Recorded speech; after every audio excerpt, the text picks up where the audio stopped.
Butterflies born by thy wish, guided by lantern's light. Welcome, ladies and gentlemen, tonight in the grand finale of this MCCS Season 4. And we are gonna see Suzuran facing off Elpida tonight in this Best of 7 series. In the casting deck, I'm here with you, Prerona, and with me is none other than Gambit. And thank you, Prerna. Finally, we have made it to the grand finale, ladies and gentlemen. 16 teams started it out, battling their way for a position here, and finally, we're down to the last two remaining. Who will be able to claim the final lap and who will be able to take the crown? We'll have to wait and see. Right now, the ban phase is at full flow. So if we do go through these bans, we will see that Team Elpida, they did not take up any risks and immediately they did go for the bans of those Zushin and that Xbox pick. And with that, they also managed to ban out that Garutkacha. So these are pretty strong bans coming out from the side of Team Elpida, who, as we know, they have a reputation of not taking any chances. And on the other hand, on from the side of Team Suzuran, we see very strong bans coming out. They have banned the Bane, they have banned the Hylos, and they've also banned out the Chip. So pretty strong bans coming out from both of these teams. And right now, we have to wait and see that what composition do these teams take up, Prerna. Exactly, and with that being said, from the side of Suzuran, we are seeing that Yaikari is hovering onto that alpha. So I believe he might lock onto that because the opponent might just steal this. The opponent might be easier to get a hold of, I believe, because since there is a Suyu in the opponent's lane. So along with that, they have went in for the Louis, and if we look at the EXP lane as well, Suzuran have went in for the Khalid, and throughout the tournament, we have seen Khalid to be an annoying hero in the EXP lane. With the help of his skills, he can actually rotate throughout the map very easily, and he can deal a bit of damage. He can initiate things, and he can be in any team fight. So that could be a problem for Elpida, but to face that off, they have a Sicilian in the team, a Suyu, along with a Min Sitar. So Min Sitar with his King's Calling would be cancelling out all the skills of the opponent, and on the other hand, the Suyu would be dealing with a lot of damage. In the late game, it will be Sicilian, whose damage would be immense. So again, the second banning phase has started already, and from the side of Team Elpida, we have seen Mia getting banned. And indeed, and we do see that Team Elpida once again goes for that high damage dish out picking from their side. They will not be giving any opportunity to their opponents. And that is why they did stick with that Minsitar pick. But on the other hand, Team Suzuran, they have shown their mettle previously in those matches as well. So they do know how to make things work out for them. And right now, as we progress in this ban phase, we do see that they do ban out that Terizla. So it is an interesting head-to-head contest going out so far in the ban phase. Both teams are really sticking out and making adjustments as we speak. But we will have to keep an eye out for everybody tonight in this grand finale because he has been an extraordinary player so far in this tournament. Perhaps it might be safe to say that he is the best roamer of this tournament, Prerna.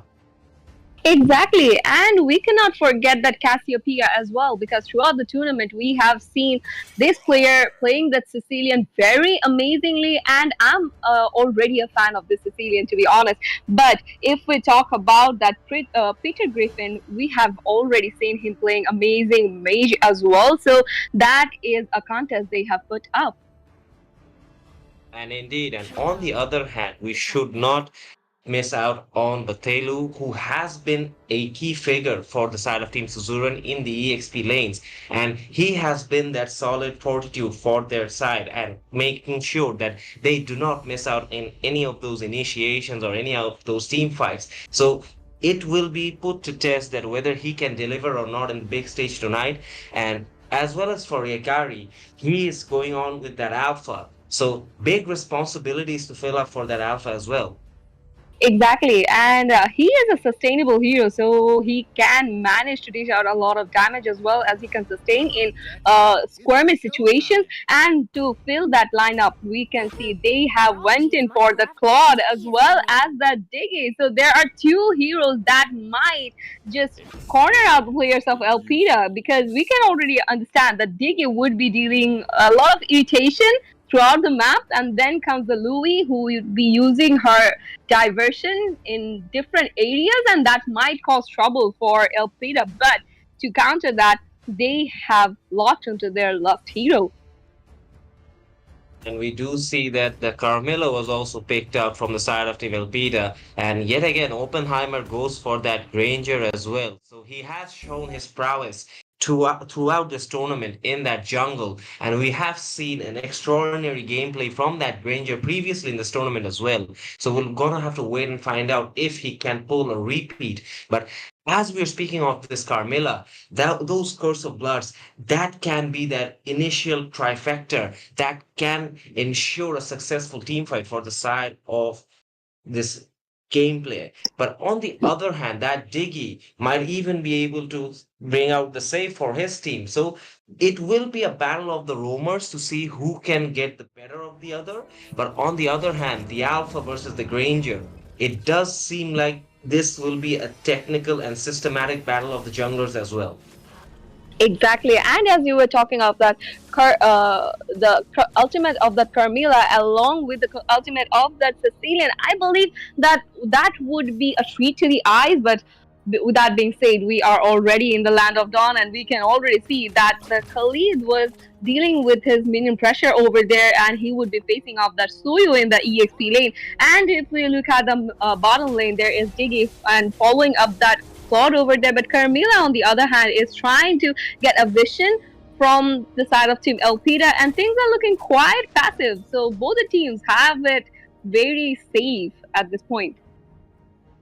Indeed, we are seeing that the regular rotations coming around from both these teams, that Diggy is trying to provide vision for that Claude, perhaps trying to ensure that the Claude can have safe passage in this early flow of the game. But on the other hand, we do see that Granger is making his way to that bottom lane and perhaps will go for an initiation. I'm not quite sure if Alpha is aware of that position of the Granger, but he is right now taking up a few shots from that Granger. But it just shows that the fluency that can be dished out from Team Elpida, they do know how to rotate and they do know how to get in and out of positions very quickly and very fluently. So it is going to be interesting to see that how do they actually engage against a team that is formidable like Team Suzuran, because even though Team Suzuran might have the picks that are not suitable for a prolonged team fight, they still do know how to engage and how to disengage within the given proximity and when it matters.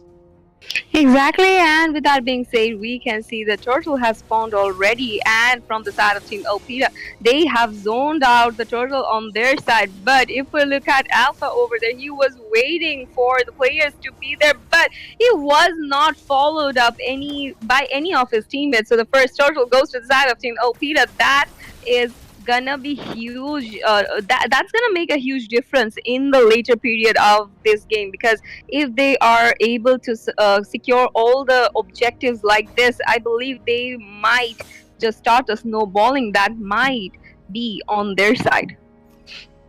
And I would say that it was a bit sensible from the side of Team Suzuran. They did see that they were not in a position to go for that Ooh. turtle and they did not engage. But on the other hand, in the bottom lane, Sicilian did get the kill of that Claude. And right now, the first blood does go to the side of Team Elpida. They managed to exert the early pressure.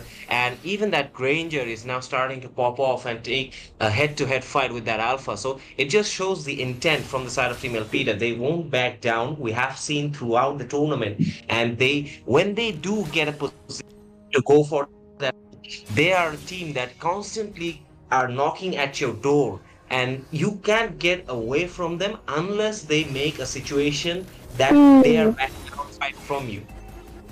Exactly, and with that being said, we saw that Tim Suzuran did an amazing job setting up a cornered out situation for that Suyu over there, and he was being outnumbered over there. But that Khalid has to be aware that there are three more players there from the side of Elpida, and he has to retreat. And he was being forced to retreat, and he dealt a bit of damage over there, but that won't be enough to take him down. So things did not work out as Team Elpida were planning to corner out that Khalid over there.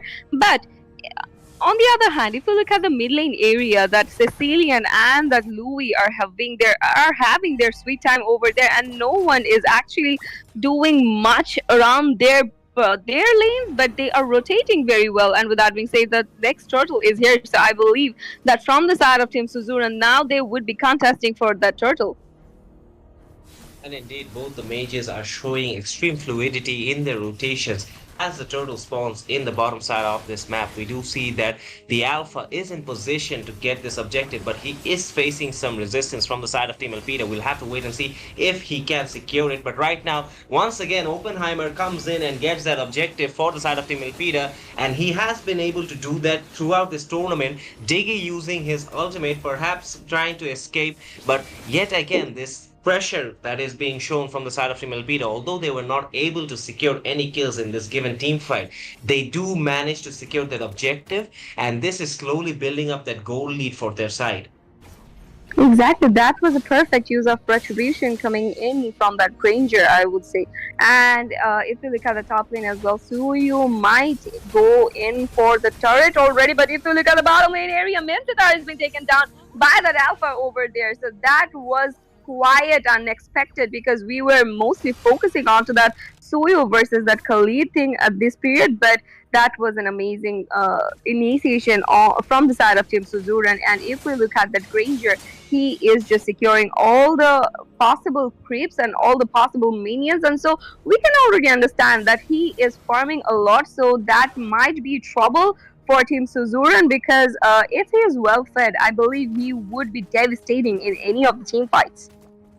And indeed, we do see that the Granger does have a lead on the head-to-head scale against that Alpha. Also, it is going to be important to point it out that the Granger, since he is rotating around and has that advantage of that jungling speed over that Alpha, he is going to be hard to get a catch off. On the other hand, when the Alpha does manage to get his items in, it will be not easy for the opponents to lock him down unless they initiate in a proper team fight and use their assets to totally shut him down. So it is going to be very crucial for these teams to actually properly set up those team fights. And right now we do see that the final turtle is going to spawn in the top side of this map, and Team Elpida are currently rotating as an entire unit throughout this mid lane, and perhaps they might get a hold of that Diggy, and indeed they do. Diggy gets caught off guard by that Granger, and right now yet again Oppenheimer comes in with that retribution, secures another objective. This is gameplay being shown from this jungler, and he even gets the kill of that Alpha. So that is a kill as well as an objective in the favor of Team Elpida, and right now they are really steamrolling through this Suzuran lineup. Exactly, and we have seen that from the side of Suzuran, they have answered back to this fight. But if we look at the top lane, the tier 3 has been cleared out by that Suyu over there, so he would have a better map control for now. So that Khalid has to be more careful and he has to play more safe at this period. But if we look at the gold at this point, Elpida are leading by 2k gold almost, and we can already see that Carmilla is following up that Sicilian in every possible rotation, and the Lord would be spawning in 60 seconds. So before that, they have a lot of time to initiate, they have a lot of time to farm. So I believe that Team Suzuran would be looking out for farming first before even initiating any fight.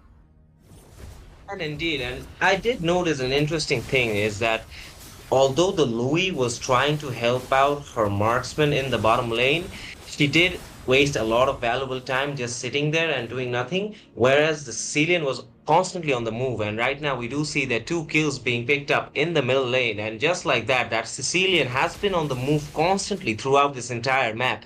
providing rotations and providing that support her teammates need whenever they're engaging in a team fight. And right now, the middle lane T3 is the first one to fall down. And this just shows that Team Elpida, they are sticking to the basics. They are going to secure those objectives, create that snowball, and try to maintain that snowball as well. And right now, we do see a setup coming in from the side of Team Elpida. They do manage to get off that diggy early up. And even the Alpha falls down to that Granger. Yet again, a brilliant outplay coming from the side of Team Elpida as they get 2 kills over for Team Suzuran, and right now they are in a very good position as the Lord spawns in the bottom side of this map.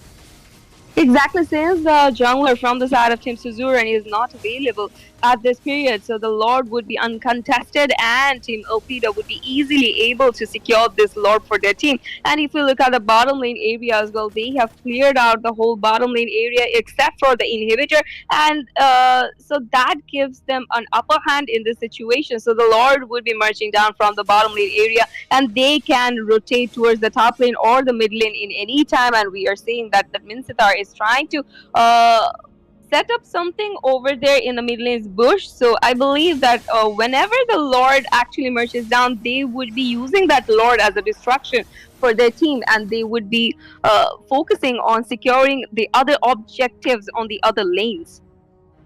And indeed, Bernal, as since there are no more turrets except for that inhibitor in the bottom lane, the Mincetar can now come into these team fights, and that will provide that numbers advantage for the side of Team Elpida in those team fights. We'll have to wait and see as the Lord marches down from this bottom lane. We do see that the entirety of Team Elpida is yet again gathering, perhaps trying to set up for another team fight. That Carmilla and that Mincetar are working together very fabulously, and this dynamic duo following up by that Sicilian and that Granger. This entire combination and this game plan set out by Team Elpida are really showing flying colors throughout this match. Exactly, and if we talk about Suyu in the EXP lane, he is doing an amazing job securing all the turrets, and we are seeing him to rotate in every lane possible and in every team fight possible. We can already see the Alpha used his ultimate onto the players of Suzuran, but Suyu gets the kill, and many things are going on. Louis has a double kill over there, double kill for that Suyu as well, but the Lord would be defended by the players of Suzuran for the time period. But I believe that they would want to retreat back, because if they don't, that Suyu might get into trouble. He might be cornered out. But if we look at the Granger, he is risking a bit. So I believe that this overconfidence might be a trouble for them. And indeed, it was a clever thing to back out from that situation, because earlier on that team fight, the Claude was being able to get picked off from that Louis. So it was good for them to back out in the nick of time, because if they had overextended that team fight, it could have perhaps resulted in a total white cloud for the side of Team Elpida. And Team Suzuran, knowing that it was coming down to such a situation, they strongly held their ground and tried to do whatever they can to defend this Lord and defend that entire team fight. But nonetheless, they do lose that bottom lane inhibitor, and right now that minion pressure is also going to be against them. So it is seeing that the entirety of the situation might be favoring the side of Team Elpida, and they have created a scenario for them as the second Lord is now spawning on the upper hand side of the map. And we'll have to see that how Team Suzuran actually responds to this fiercity that is being shown by this Elpida team. Exactly, and along with that, they have secured that second Lord as well. So things are looking quiet on their side, to be honest. And the goal lead is of 7k at this period. And if we look at Team Suzuran, they were not able to secure a single turret yet. So this is actually causing them the main trouble over there, because they have lost all the turrets, including one inhibitor, and it's just 2 inhibitors resting there. So yeah, if they had actually focused on securing the objectives more, I believe that could have been helpful for them. But with that being said, we can see the Lord is marching from the bottom lanes area. So with that, I believe that they would be able to distract the players of Team Suzuran, and they went in for the inhibitor of the mid lane as well. And we are already seeing that the players of Team Suzuran are actually focused on defending that Lord, and Carmilla gets taken down, but the Lord has locked on to the base, and the first round was won by that team Elpida. So congratulations to them. So what a starting for this grand finale. And indeed, a very disciplinary display shown by Team Elpida. They are here for a no-nonsense, straight-out brawl, and they will not be giving any opportunity for comfort. And just like that, they secure game number one in this best-of-seven bout. So it is still not over for the side of Team Suzuran. Perhaps they need to recollect and make them game plan a bit more improvised. And we'll have to wait and see how they respond to this situation. But until then, we're going to have to wait and find out. But just as I said, it is still not over for their side. And we will be back shortly with the second game of this series. So don't go anywhere.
Welcome back, ladies and gentlemen, to the second round of this grand finale of MCCS Season 4. And we are already in the drafting phase, and we can see from the side of Team LP that they have banned out three heroes, and from the side of Suzuran as well, they have banned out three heroes. And in the casting deck, I'm here with you, Prerna, and with me is Gambit. And indeed, Pranav, we do see those familiar faces from those bands coming out from these two teams. We do see that the Gafkacha, the Zushin, and the Exborg being banned out from the side of Team Elpida. On the other hand, yet again, that Minsitar Suyo and that Bane finding their places in the bands for the side of Team Suzuran. So pretty interesting that they are sticking to these familiar faces, perhaps not wanting to give these heroes to the opposing team because we do know these heroes possess a lot of potential and they can change the match when it is given the situation. But if we go to the picks, we do see that the Sicilian is the first choice from the side of Team Elpida. But am I wrong? Am I seeing it is a different lineup from the side of Team Elpida? It is. It is the mage who has changed. So we are seeing this Mistral at this point, and Cassiopeia will be subbed at this point, but I believe the same type of Sicilian gameplay would be coming in from the side of Team Elpida, and they have went in for the chip as well as the Popple and Koopa. So in the previous match of yesterday, we had seen this everybody playing an amazing cheap gameplay, and the shortcuts he used was amazing. So I am expecting one of those gameplays tonight in this match as well. But if we look at Team Suzuran, they have stolen that Carmilla from the side of Team Elpida, and this is gonna be a Ling and Hylas from the team. And indeed, these are pretty strong picks coming out from both these teams in the first phase of this picking. But right now, I do would say that the pressure is definitely on Team Suzuran because they have to come up with a response, given the fact that game one was actually in favor of Team Elpida. So we'll have to wait and see that if they can make this lineup work. Right now, we are in the second part of banning, and we do see that Granger getting banned from the side of Team Suzuran. No reasons and no explanations needed to why they went for that ban. But in response, we do see that the Mia is getting banned from the side of Team Elpida. And the Teresla also manages to find its place in those bans from the side of Team Suzuran. So perhaps they are still not confident of giving away that Teresla because that Teresla does have a lot of potential in those team fights. And it can just create a scenario where the team is properly set up. Any other heroes like the mage or even the jungler can come in and secure those kills. So it is a very worthy ban, I would say. But right now, we do see a different sort of ban from the side of Team Alpida. They go for that Valentina ban. So it is an interesting ban. Perhaps they're not going to let that ultimate of Chip get copied. Perhaps that is the reason they have gone for that ban. And now we'll have to wait and see that how does Team Suzuran actually create a lineup to counter this Chip pick. Exactly, and I believe that they did not want that vaccines to get copied by that Valentina as well, since their comfort hero, that is Carmilla, was being stolen from them. So I believe they went in for that as well. So the next pick would be from the side of Team Suzuran. That is going to be the Aurora. So there would be a bit of a crowd control from their side, and we can already see from the side of Team LP that even though they had to lose that Granger in the banning phase, they are now hovering on to that Roger. So if we talk about Roger as well, he has almost the same potential like the Granger. He has that mobility, he has that damage from the early on period. But do you think this is going to be a good choice against that Link?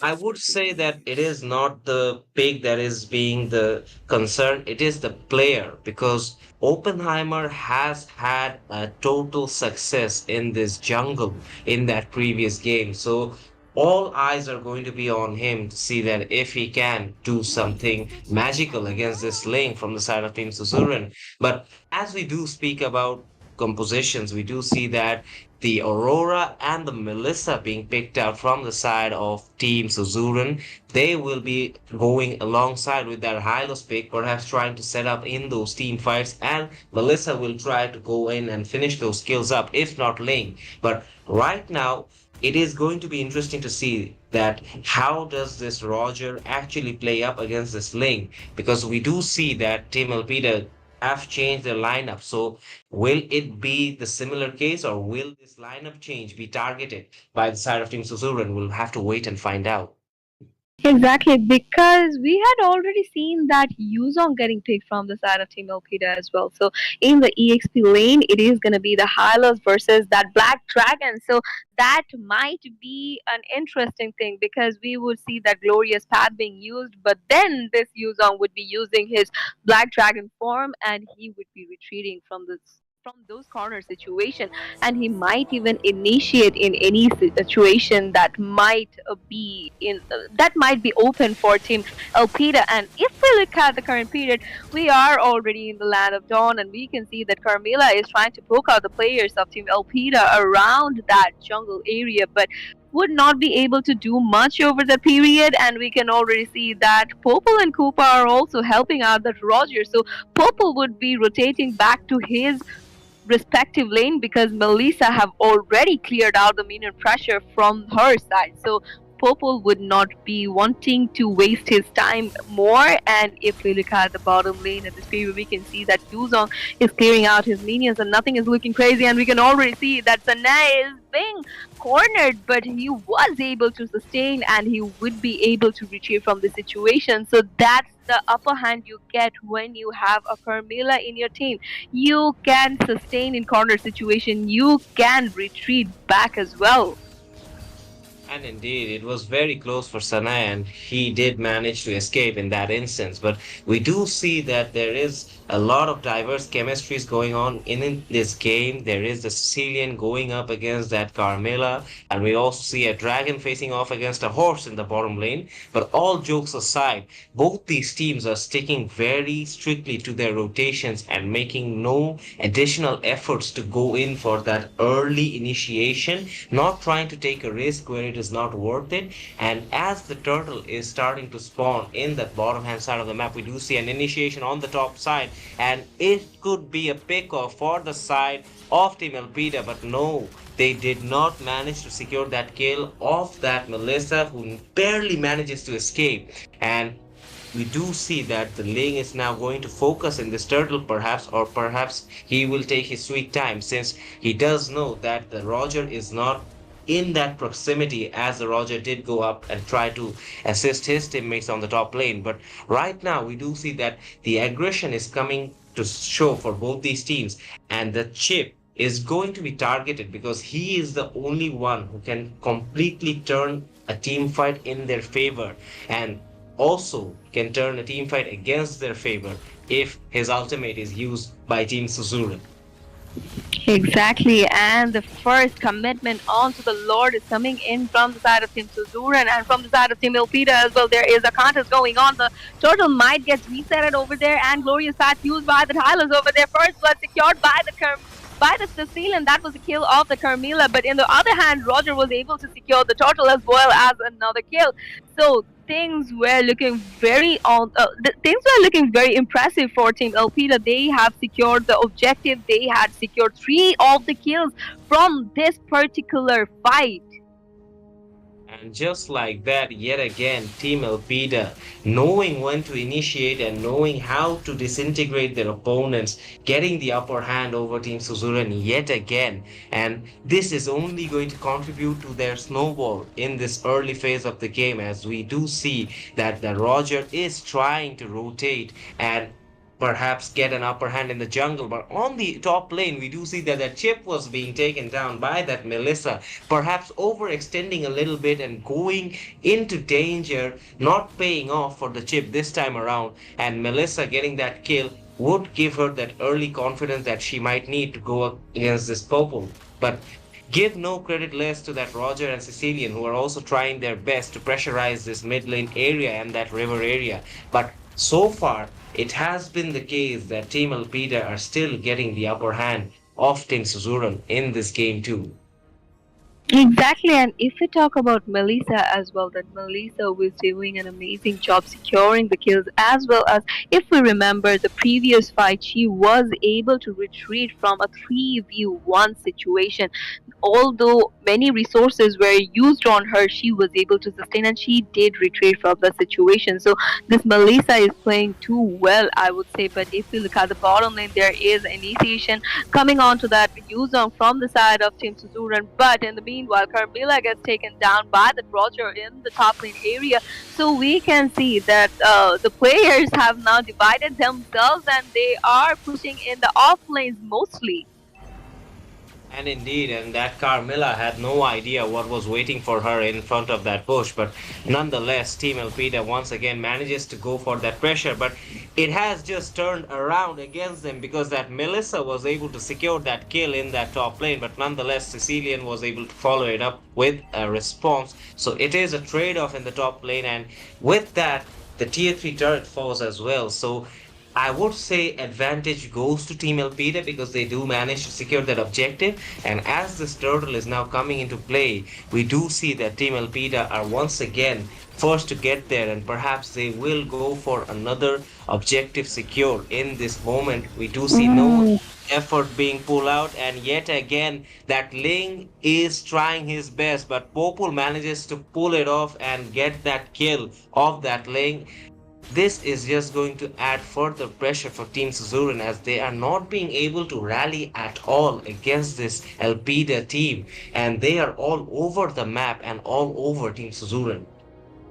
Exactly, and while Roger was securing that turtle over there, Yuzong was distracting the players of Swim Suzuran. He was zoning them out, and just in the nick of time, that everybody used his ultimate. That is, Chip used his ultimate, and he teleported the whole team to follow that Roger up, and that was amazing to be honest. And if we look at the bottom lane at this period, we can see that Chip is trying to lurk around the bushes. I believe he is trying to initiate a gank in any lane, but in the meanwhile, we can see in the mid lane area that Sicilian is providing a lot of damage onto the turret. And in the meanwhile, Carmilla gets taken down by the Roger over there. That Carmilla was not sure that what is actually happening. And look at that Roger, he is dealing a lot of damage. And with the help of that, Sicilian was able to get a hold of that Melissa. So I believe that this time they would be trying to focus on to that top lane since the Melissa isn't there. So I believe Popol would be rotating towards his respective lane. But before that, I believe they would be going in for the tier 3 of the mid lane. And another fight has broken down, and Hylas gets taken down in the process. Another turret for the side of Team Elpida. The fight is still going on. Medical secured by the Sicilian, shut down by the Aurora, and Roger gets taken down in the process. And Popol was being taken down by Link. So many things happened over here. And indeed, we did see that Team Elpida overextended that fight for a little bit, and just like that, being an opportunist as Ling is, Ling manages to get those 2 kills from the side of Team Elpida, and it can be a crucial breathing space for the side of Team Suzuran because as this turtle approaches, Team Elpida are not in position to go for it right now. They'll have to wait on for that Roger, and the way Roger is playing is the reason I did tell you during that ban phase that it is not the pick, but it is the player that we have to watch out for because Oppenheimer has been showing such prowess throughout this entire tournament. So he is carrying that same memento and is carrying that same momentum in this game as well. So we'll have to wait and see that how Ling and how his team can actually come up with a proper response for that team fight because right now it does seem that the entirety of Team Suzuran are actually not on the same page as we do see that Team Elpida are looking to secure this lord and they do without much of a hassle. And just like that, another objective goes to the side of Team Elpida without any contest. And they have been rallying up these objectives from the very beginning of this game. And it all adds up to their advantage and to their snowball initiation for this game. So we do see that even though Team Suzuran are trying their best to come up with a response, it's just that constant pressure from the side of Team Elpida that is nullifying their efforts. Exactly, and we can see the Lord is marching down in the bottom lane area, and I believe that he might cause trouble to the inhibitor since there is no tier 2 left in the bottom lane area as well as the mid lane at this period. And we can see that from the side of Team LP that they are trying to zone out the players towards that mid lane's inhibitor so that that Lord can merge down a bit more and they can secure the tier 2 of the top lane as well. And I believe this is the plan they have in their sleeve. And we can see that Ling is trying to defend that Lord, but on the other hand, Popo and Tupa was able to secure the second turret of that top lane. So I believe they would be going in for the inhibitor as well because we can already see that Hylos was forced to retreat back to his base directly, and that was just a huge initiation coming in from Team Elpida. And indeed, we do see that Team Suzuran are desperately trying to get a hold of this match and trying to get a team fight going in their favor. But right now, it has been Team Elpida all over the place. And if we go through those builds, we do see that Roger is now stacking up those damage items, and even Sicilian himself is providing a decent amount of damage. And in defense, we do see that Carmela, although she has that Thunderbolt, she's not being able to sustain a lot of this damage due to those damage items coming out from the side of Team Alpida. So it is going to be difficult for them to go up head to head in a team fight. I believe that they need to be a bit more systematic in their approach. But right now, Team Alpida are not making it easy for them at all. This Roger has been rotating to and fro from the jungle ever since the very beginning, and that Sicilian has been able to find out those spaces that works in favor of him. Even the chip managing to pull off some shortcuts that has helped his entire team get into those team fights. So it just shows the synergy between these players from the side of Team Elpida and how strong they are in their synchronization. Exactly. Even though the mage was being replaced, this new mage from their side is playing the same. So it is just not the players, to be honest, and it is the team synergy that you were just talking about. And we can see the next Lord would be spawning in 2 seconds. And I believe from the side of Team LP that they would be commenting onto that Lord first, and it would be that Chip and Sicilian who would be busy in zoning out the players of Team Suzuran over there because we can already see that Chip is trying to provide vision for his teammates. On the other hand, Yuzong is clearing out the minion pressure that is being formed up in the mid lane area, and Sicilian is also trying to pressurize the players of Team Suzuran by dealing with a bit of damage. He is not overdoing anything. He is just poking out the players a bit aggressively, and that actually worked out in their favor. And Roger was able to secure this Lord for their team. So this is gonna be the second Lord. And do you think they would be able to reach the base? I do think that a tell from that team fight was the team Elpida could see that the Melissa was deep inside their base. So perhaps from that visual alone, they were quite assured that perhaps Team Suzuran won't do a dive in for this Lord. And it is just that mental satisfaction that they get from such visual tells that they know that they are in control of that match. But from the side of Team Suzuran, I cannot actually blame them that for not diving into that fight because they do know that if they did dive in and if they were able to get caught off guard by the side of Milpida, it could have been game over right there and right then. So they will take their chances in defending this Lord as the Lord marches down from the bottom lane. And on the other hand, Team Elpida are trying their best to get those inhibitors in the mid lane and in the top lane. We'll have to wait and see how things shape up because right now, Team Suzuran are going to defend against the Lord and against this entire Team Elpida side who have been rampant from the very beginning of this game. Exactly, and with that being said, we can see that the Lord was able to secure the inhibitor, and Glorious Path was being used by that Hylas over there. Unstoppable secured by the Sicilian over there, but the Melissa gets the kill, and the Lord is still there. Ling is being taken down, and we can see that double kill is secured by that Roger over there, and monster kill by that Sicilian. So this is gonna be another easy base lock from the side of Team Elpida, and they have won this round as well. So the scoreboard is 2-0 at this point. But since this is a best of seven series, we would have to wait and watch if Team Suzuran are able to make a comeback in the next round. So before that, we would be taking a very short break.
Welcome back, ladies and gentlemen, to the third round of this match of grand finale, and we are in the match between Team Suzuran and Team Elpida. And the first pick was from Team Suzuran. They stolen that Sicilian from the side of Team Elpida. So we would be seeing a new lineup from the side of Team Elpida. And in the casting deck, I'm here with you, Prerna, and with me is Gambit. Indeed, Prerna, it finally seems that Team Suzuran are tired of this Sicilian getting picked up from the side of Team Elpida constantly, so they ended up picking it themselves. But if we do look at the bans coming out from both these teams, it is still pretty much the same thing that we have seen so far. From the side of Team Suzuran, we do see that the Bane and the Chip, followed by that Suyo, was banned. But on the other hand, Team Elpida still sticking to those formidable bans such as the Zushin, that Exborg, and that Garkacha. Exactly, and we can see from the side of Team LP that they have now went in for the Terizla pick as well as that Cassiopeia is once again back. So in the previous round, we had seen this player getting replaced by another player, but that player also did an amazing job displaying an amazing gameplay of that Sicilian. So shout out to that particular player as well. And we are seeing that Cassiopeia is now going in for that Aurora, and in this team they have that Terizla as well. And we can already see this. There is this Minsitar constantly in the side of Elpida, and from the side of Team Suzuran, there is Sicilian, there is Yuzong and Akai. So there would be Black Dragon along with that Heavy Spin, along with that Bat Beast. So we can already understand that there would be a lot of damage dishing out from the side of Team Suzuran as well. And indeed, I do trust that Bartolo this time around will be able to execute those Black Dragon initiations a bit more effectively. I do have my faith in him, and so for Yaikairi, because these two players for the side of Team Suzuran are essential to ensure that they get the proper pickoffs in those team fights. But right now, we do see that they did go with that Akai as well. So, pretty interesting lineup so far from the side of Team Suzuran. It's a very balanced, resilient lineup, both having that damage from the Sicilian and that sustainability from those Yuzong and Akai picks. But on the other hand, Team Elpida, they go for that Minsitar, which is a pretty annoying hero to deal with. And as well, they do take up that Terizla, who finally is not featuring in those bans. So this can be a game-changing pick from the side of Team Elpida. We'll have to keep our eyes on Mistral to see that how he can execute this gameplay from that Terizla. And even the Aurora is getting picked from the side of Team Elpida. It's pretty interesting, and team fights heavy picks coming out from Team Elpida this time around. Exactly. With the help of that penalty zone and with the help of that frigid glacier, that would be something you wouldn't want to face if you were in a corner situation. And along with that, we can see from the side of LP that they had banned out that Mia as well as the Tigreal, so they do not want to face that implosion, and which is very understandable. And from the side of Team Suzuran, they have went in for the ban of that Granger as well as that Carmilla, and now they are hovering on to that Franco, and they have locked on to the Lunox. So Lunox would be going in for the marksman, and I believe that this is going to be the first Franco match if they lock onto this Franco.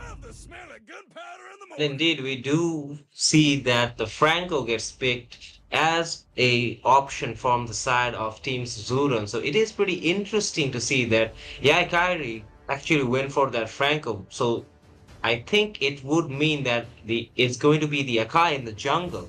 But on the other hand, the Hylos gets picked up by everybody, and we do know his potential as a roamer. So it is going to be interesting to see how he brings out those glorious pathways for his team and secure those initiations. But right now, we are waiting for that crucial pick from Oppenheimer. What do you think? What jungler is going to be preferred by Oppenheimer this time around? And we don't actually need to wait around to find out, because he's yet again gone for that Roger pick. He has been pretty dominant in this hero so far. So it's going to be interesting to see how he goes up against a much more tankier lineup from the side of Team Suzuran, who also have that damage potential because they have that Lunox and that Celian in their side. But I am a bit concerned that if they can execute that game plan, because they have to go against a Minsitar and also an Hylos. To counter that, they do have a Franco in their team, and we had seen that Yaikari was able to swap and he went it for the Akai. And I believe this heavy spin might work out for them in corner situations, like you were talking about this initiations coming in from Minsitar. So I believe they can actually.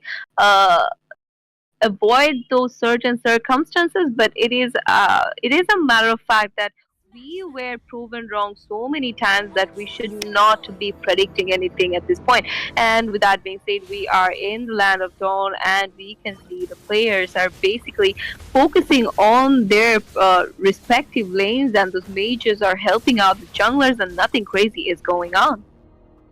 And yes, indeed. And we do have to remember that Team Suzuran are 2-0 down so far. So this game is very important for them to at least establish some sort of dominance in this series, because if they do not, it is going to further enforce that lead that Team Elpida have in this series. But do keep in mind, this game being a best of seven, there is still open opportunity for the side of Team Suzuran to improvise. But right now, we do see that there's an initiation for that Lethal Wanderer, and Franco gets that iron hook in. But right now, I don't think that these teams do want to overexert, but it does seem that the Roger is going to invade in that jungle, and yet again that iron hook comes out, and everybody gets caught out of surprise, and he gets taken down, and the first blood goes to the side of Team Suzuran this time around.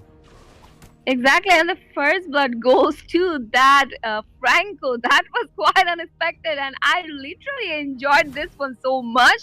And we can see the rotation is going towards that top lane area where the Franco is rotating along with that Lunox over there, along with that Akai. But everybody is still there to follow up that Minsitar over there, and understanding the situation, Akai did retreat from that part, and he is rotating towards the area where the turtle would be spawning in less than 5 seconds. And if we look at the bottom lane as well, Yuzong is kind of trying to build up his dominance in the EXP lane against that Charizla. But if we look at Roger, he has already committed onto that turtle, and Akai is nowhere near. And Charizla gets taken down. Heavy spin used by that Yaikari. He was able to secure that objective for his team. But in the meanwhile, we can see that Sicilian is chasing off that Aurora, and many things are still going on. And Batalu was taken down in this particular period. And as I was thinking that Aurora might get taken out just because of her passive,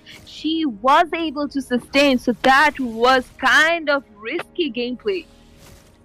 And indeed, a lot of initiations going out in different parts of the map, but it is very important to say that Team Suzuran were able to secure the objective this time around, and that is the thing that the Akai brings out to the table. That heavy spin that totally denied Roger to go for that objective, and although Akai did not have the buff, because the buff was stolen from him from his jungle side, he did manage to secure that objective for his team. And right now we are seeing some sort of dominance from the side of Suzuran. So it is healthy to see that they are at least approaching this game with that mentality that they need to at least step up and make a comeback to get their foothold in this series, because they are 2-0 down. And right now we see that even Team Elpida are slowly making an approach to that top lane, and they are going to go for that systematic team fight yet again. I'm not quite sure that if they are aware that there are so many people from the side of Team Suzuran in the top lane, but Akai gets spotted out by that mage from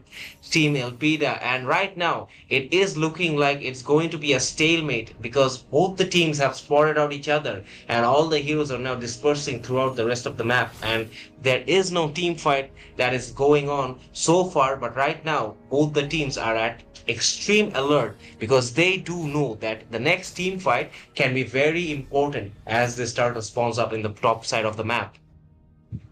And exactly, and we can see this Franco is waiting in bush to hook one player, and if he is able to actually hook one, I believe the whole team there would be there and clearing off that player. And if we look at that Franco closely, we can say that Sicilian is always around that Franco, which is kind of a bad news for Team Elpida. Glorious path used by the Hylos over there, zoning out the players of Team Suzuran over them, and Hylos get taken down. But Yaikairi manages to get the objective for his team, and Oppenheimer gets taken down. And this is not looking quite good for that Aurora, and Aurora would be taken down by that Yuzong over there. So this is gonna be that Min Sitar who might get cornered out by the Franco along with that Yuzong. So I believe he would want to play safer than this, and he would want to retreat from the current situation. And if we look at that Sicilian over there, I believe his mana was over. So he had to retreat back. And currently, if we look at Team Suzuran, they have used all of their resources in the previous team fight. And indeed, they did do so. So they will need time to get those cooldowns back to normal. But right now, a very interesting thing to see is that every time that Franco is trying to make a movement, that high loss is always there trying to counter it. And it is going to be crucial to see that how that Franco actually stores up his ultimate, that bloody hunt, and for who he actually stores it up. Because right now, if he is able to utilize that bloody hunt properly, it can be a very one-sided team fight for the side of Team Suzuran. But we do see that the Minsithar was able to get a hook of himself for the side of Team Elpida and manages to get Batalu out of the picture.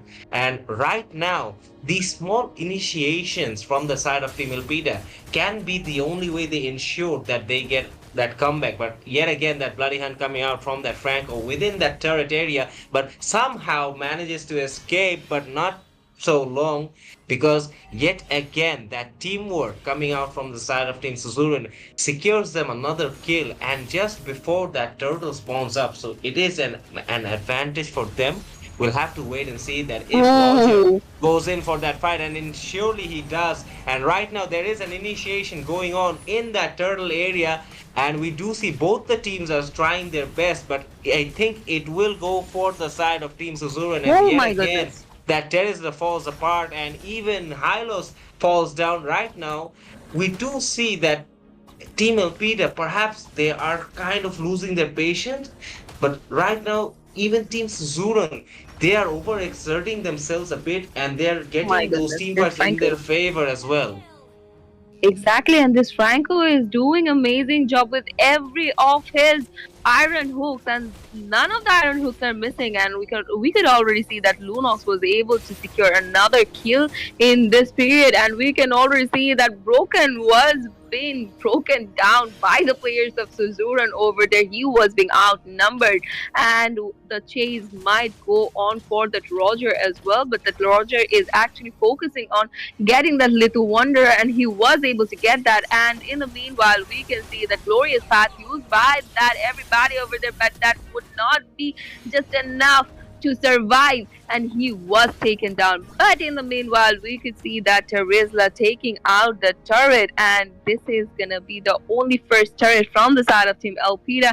And if we look at Team Suzuran, they were able to secure 2 of the turrets for their team, and that is giving them a major map control. And indeed, we have been talking about the prowess of everybody in that roam position. But in this game, this Franco and his iron hooks, they have been spot on. He has missed none so far, if I'm not wrong. But it is to his credit that his team was able to follow up and secure those kills as well. So Team Suzuran, they are looking far more composed and far more organized compared to those first 2 games. And right now, it is actually Team Elpida who are looking like they're trying to figure out that what is actually going on. They're not being able to get a strong foothold in this game so far, and it has been that constant pressure coming out from that side of Team Suzuran. And just like that, as I was talking about that Franco is getting picked off by the side of Team Elpida. They had enough of that Franco, and just like that, Team Elpida, although they are not getting those constant kills, but every time they're getting these single pickoffs, it is an indicator that they might be looking for that snowball opportunity. Exactly, and from the side of Team Elpida, we had seen another perfect hook coming in from the side of Broken over there. That is the Bin Sitar, but the first Lord is here, and we can see from the side of Team Suzuran, they have went in for committing onto that Lord, and no contest is being seen so far, but the Hylos is there, and Black Dragon used by that Yuzong over there. The first Lord goes to the side of Team Suzuran, and many things are going around. We can see that heavy swing is being used, and with the help of that, Cecilian was able to secure another kill over there. So two of the players were being taken down. The objective was being secured as well. So this Team Suzuran are doing an amazing job in making a comeback to this match. So we would have to wait and watch if they are able to do so just easily as we are seeing for now. And indeed, Prerna, many things are going around. That Akai is spinning round and round, and every time he's going for that heavy spin, everything he's touching turns into gold for the side of Team Suzuran. And right now, we do see that the Lord is marching down from the top side. It will be defended from the side of Team Elpida, it does seem like. But once again, that Franco is there to disrupt the natural flow of game. And we do see a hook from the side of Minsit this time around. But it just shows that those signs of competitiveness from these two teams. And even though Team Elpida, they are far behind in terms of kills, they are still not going to back down and give this match away right that easily to Team Suzuran. Exactly, but Team Suzuran are going very aggressive, so we would have to wait to see how it actually ends, because we can already see the purple buff was being stolen from that Roger, so this Roger would be falling behind. But if we look at the 1v1 contest, both the junglers are in the same level, but that Akai just leveled up just right now, so this is looking quite on his side, to be honest. And I don't think that before that next Lord, nothing crazy would be going on, because from the side of Team Suzuran, we are already saying that they are going back to their passive style of gameplay, and they are not initiating anymore. So this time they are just waiting for the players of Elpida to initiate something, and then they would be going into the fight with their whole team. And indeed, and a very interesting observation for this game has been that the Hylos has not been able to exert that pressure, and we do know that everybody in that roam position can be very deadly, but in this game so far, he has been totally undershadowed by that Franco, and perhaps this is that win condition that was needed to be secured by the side of Team Suzuran. And since they are focusing on that win condition, it has been going in their favor so far. So perhaps they have broken that code and figured it out. But we'll have to wait and find out that how Team Elpida actually responds to this over aggression coming out from the side of Team Suzuran, because right now it does look like that Team Suzuran have their number. They are going back and forth within the airspace and within the jungle space, I should say, of Team Elpida, and they are totally fearless about it. We do see that Team Elpida are in a position to actually contest for this Lord, but even though if they can, it's going to be very tough, but they do manage to get that Franco out of the picture, and right now it is going to be interesting to see that the heavy spin is also coming out. Can Akai yet again do it? And yes, he can. And just like that, the objective goes in favor for Team Suzuran, but Team Elpida are not done yet. They have managed to secure 2 kills in this team fight, and right now they will be trying to get at least one of those tier 3 turrets, you would think, Prerna. I think that as well, but since they do not have that minion pressure yet, so they had to wait for it, and this gives the Team Suzuran the upper hand for time being, because the Sicilian had his cooldown, the Lunox is there as well. But if I don't think that Lunox is actually that Lunox was not ready yet, that the Roger was waiting for her in the bush, so she was forced to use her ultimate, and she was able to retreat because of that. And we can see the Bat Fist is causing a lot of trouble onto that Terizla, and he was being taken down by the Lunox over there. So the Lord would be followed up by that Sicilian along with that Lunox, I believe. But everybody is still waiting there in the bush, and he reveals his position over there, and Roger is there as well. So I believe the whole team would be rotating while for defense defending that Lord over there. But in the meanwhile, we can see the tier 2 of the mid lane is being secured as well. Finally, the Lord is being defended, but that caused a bit of damage to the inhibitors. So things are not looking quite good for Team Elpida anymore. And we can see that Yuzong was trying to do that split push, but Minsitar somehow was able to defend that for time being, but he is not aware that four of the players are rotating towards him. But I believe he somehow sensed that, and then he was able to retreat back. And if we look at Team Suzuran, they are not overdoing anything anymore. And indeed, it is a very interesting thing to see that how Team Suzuran have actually changed their approach for this game, because they did see that in the first two games, Team Elpida, they were constantly rotating around that river area, invading their jungle, and that has been the key difference this game around, because they were not being able to do that with that much of a comfort. And as they were not able to rotate that fluidly, I think that was the win condition that Team Suzuran needed to focus on, and they did exactly that to ensure that they have the stronger position in this game so far.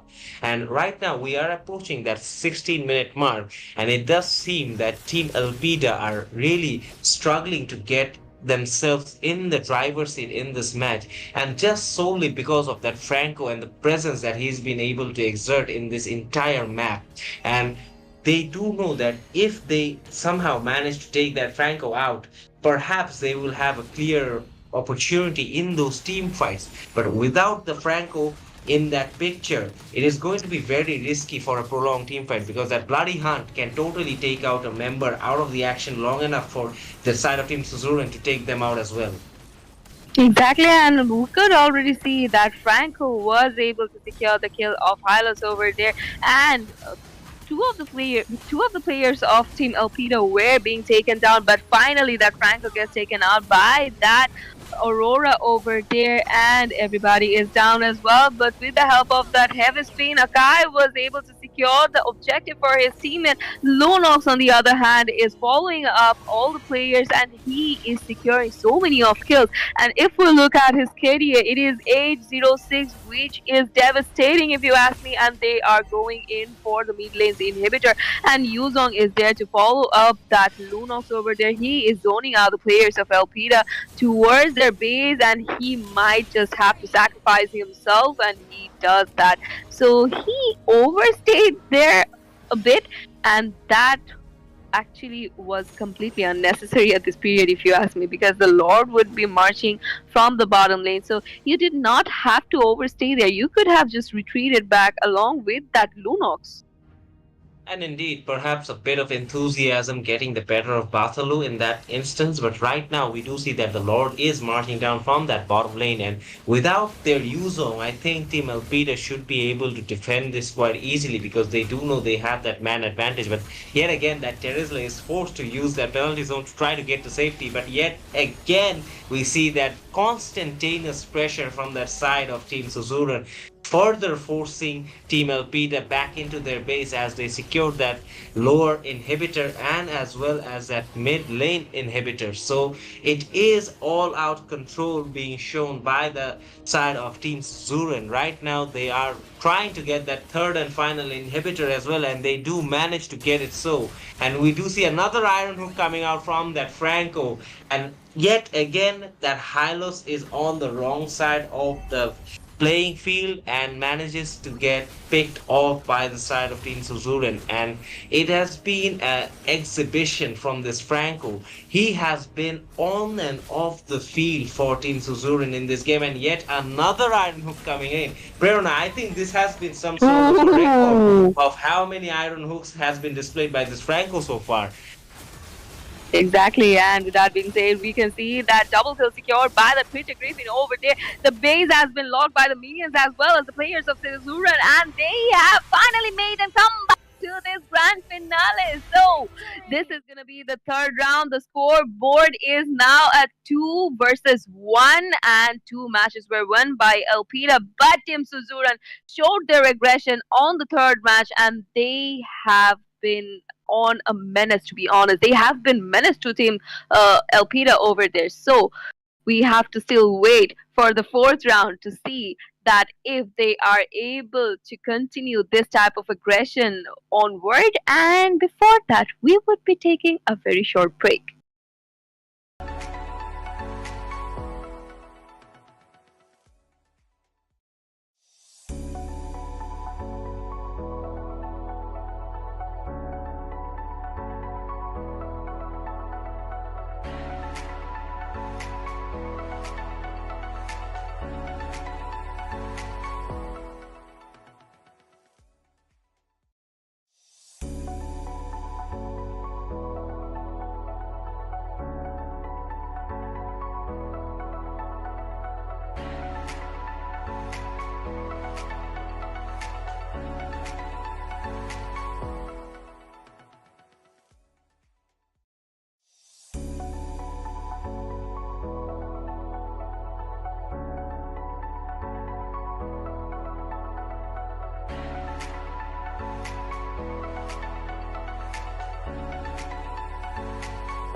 Welcome back, ladies and gentlemen, to the fourth round of this match of grand finale of MCCS Season 4. The match is going between Team Elpida and Team Suzuran, and currently the scoreboard is 2 for Team Elpida and 1 for Team Suzuran. So it is gonna be a very tight match for Team Elpida because in the previous round we had seen Team Suzuran showing their aggression and making an epic comeback to this grand finale, and we are already in the drafting phase, and I am from the casting day with you, Prarona, and with me is none other than Gambit.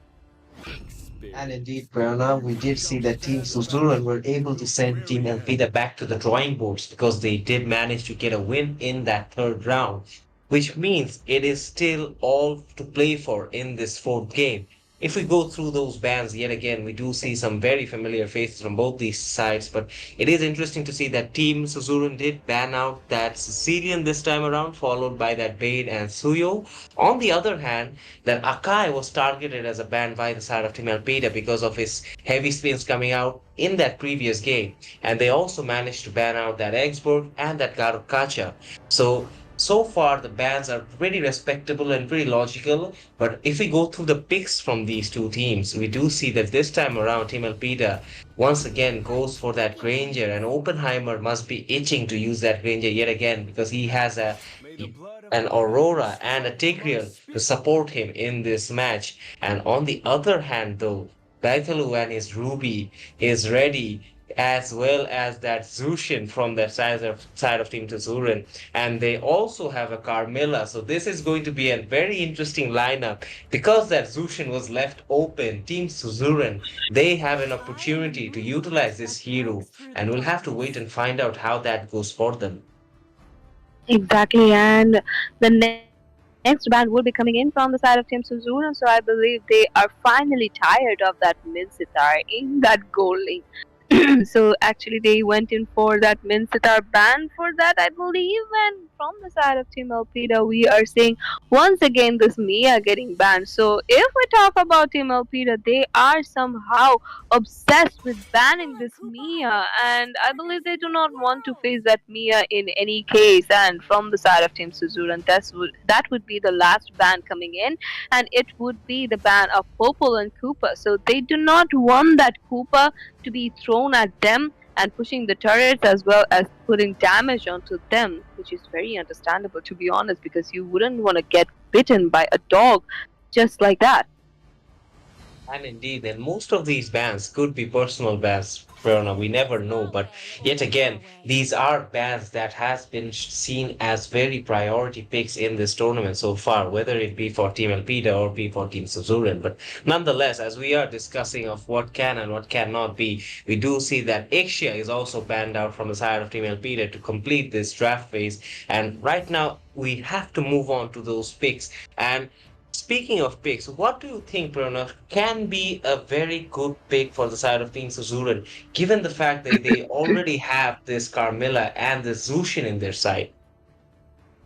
Since they already have the Carmilla and Zushin, so I believe they might go in for another damage dealer over there, and they are hovering on to that Lunox. So well, they would be going in for that Lunox once again in the gold lane area. So I believe they have something in their sleeves. So it is just a matter of time that we would be seeing which jungler they actually go in for, because in the opponent there is a Granger, and if we look at the ban of Elpida, there is a Kai in the banning phase. So Team Suzuran do not have their comfort hero in jungling section. So I believe that this Yaikari has to think of something else, because they have banned out. They own they themselves have banned out that Suyu, so that actually lessens the amount of jungler available.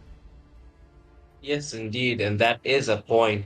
We have to wait and find out that what does Yaikari have in mind. But on the other hand, Team Elpida, they did go for that Yuzong pick, followed by that Wan Wan.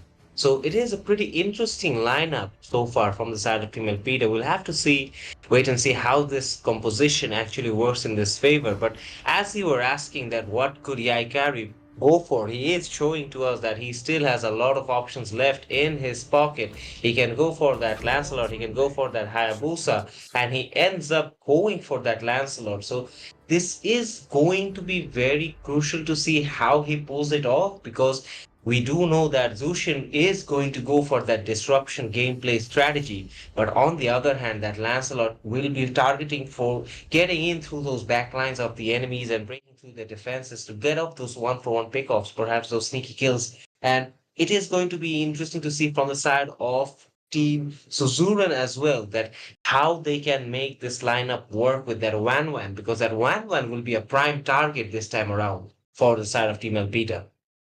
Exactly, since they have Lancelot on their opponent, so this Wan Wan has to be a bit careful. But if we remember the lineup, there was a Tigreal in their team. So if this Wan Wan is being followed up by that Tigreal in the earlier period, I believe this Wan Wan could be destructive for Team Suzuran.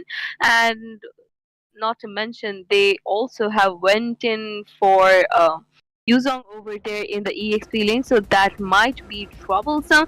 And they have that Aurora on their side as well, so that Frigid Glacier along with that Implosion could be a devastating thing for the opponents, if you ask me, because that would be a lot of crowd control coming in, and get using the taking the advantage of this to crowd control, they might just do some devastating damage onto the players of Team Suzuran in any team fight. But that's a matter of fact that we would have to wait for, because we still don't know yet that if they would be able to do this combination perfectly. And indeed, Prerna, it is going to be the matter of that waiting game to see that which team actually goes for that early pressure and which team actually pulls the trigger first. But right now, we do see that both the teams are actually sticking to their casual rotations, trying nothing out of the ordinary so far. But however, that Tigreal was probably spotted by that Carmilla in that bottom lane, and we do see that an initiation coming out in that bottom lane, perhaps avoided for the best from the side of that Tigreal, who missed his skill to lock on to that Zushin and that Carmilla, but so far no love lost between these two teams as they are still trying to exert that early pressure. And we do see that Lancelot is also playing very freely going into that opponent jungle area, and even the Granger is doing the same thing in his mirror jungle. So both these junglers, a lot of responsibility is on their shoulders to actually set things up for their teams, because we do know that if one of them fails, it is going to be hard for that team to actually accumulate that goal pressure and keep that consistency up throughout this entire game. And we can already see in the top lane area, the first blood was secured by that Yuzong over there, and that Wan Wan was being followed up by him, and that somehow acted to be very crucial for Team Elpida. The first commitment even was coming in from the side of Team Suzuran, even though, but we can already see that they have zoned out the turtle to their side, and Granger was able to secure the turtle. I believe he would be going in for that Lancelot, and Lancelot gets taken by that Granger as well, and we can see that Yuzong used his Black Dragon form and was able to secure another kill, but Granger deals with a lot of damage coming in from that Zushin and was being taken care of, and that Tigreal dealt with a lot of damage coming in from this mage as well. So the second skill and the first skill of this Zushin is proving to be very crucial for them, and using the ultimate by that Lunox, he was able to secure the kill of that Wan Wan in the bottom lane. And indeed, we do see a lot of fights breaking out throughout this map, but we have to keep in mind that Team Elpida were able to secure that turtle, and it will only help them to get an upper hand over Team Suzuran in the early parts of this game. But they did follow it up with two more kills. So right now, as things stand, it is quite neck and neck for both these teams, but that Zushin is proving to be a problem for the side of Team Elpida, because Team Suzuran, they do know that if they can go past that Tigreal, nothing else does stand in front of them for them to have a successful team fight. So they will be targeting to get within that proximity, and even that Carmilla will be trying to target as many heroes from the opposing side that she can for getting that lock on the Scars of Blood. But right now, we have to wait and see that how does Team Suzuran respond to this early pressure from the side of Team Elpida, because yet again they are starting to get that goal advantage due to that constant laning and constant rotation from that Granger. And as we are talking about that Granger, Carmilla falls victim to that Wan Wan. So this is going to prove an advantage for the side of Team Elpida, because without their roamer, Team Suzuran will have a very hard time contesting for this objective that is in the top side of the map. Exactly, and we can see that there is a contest going in for the turtle over the killing space secured by that Yuzong, and Ruby was being taken down. Granger was able to secure the objective for his team, and we can already see they are trying to chase off that Lancelot, and Lancelot will be taken care by that Yuzong over there. So double kill for him, and the fight is still going on. They are going on for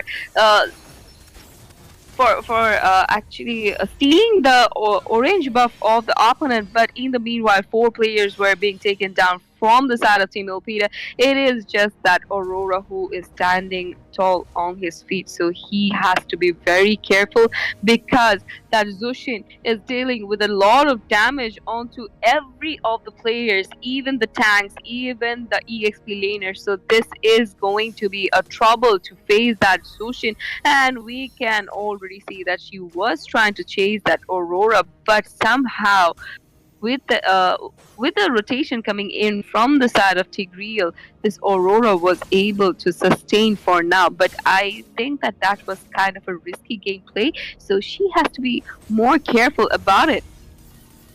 And indeed, we did see that Team Suzuran were able to pick up three very crucial kills in that jungle area just because it was a very fantastic duo combination from that Zushin and Carmilla combining their ultimates, the Crimson Beacon and the Curse of Blood together to dish out a severe output of damage. And I think Team Elpida perhaps at that instance underestimated the damage from the side of Team Zush from that Zushin, but it is going to be more and more drastic as things progress in this match because we do know that that Zushin can be a big problem for the side of Team Elpida, and just like that we see an implosion coming out from the side of Team Elpida yet again, but inside the enemy turret is not a very wise place to be if you ask me, and just like that the Lancelot manages to get 3 kills and secures that triple kill, and just like that, two team fights turning the entire thing around and in favor of Team Suzuran, who right now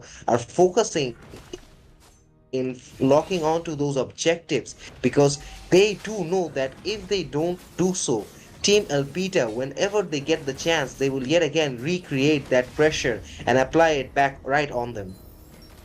And with that being said, the turtle goes to the side of Lancelot, that is to the side of Team Suzuran over there.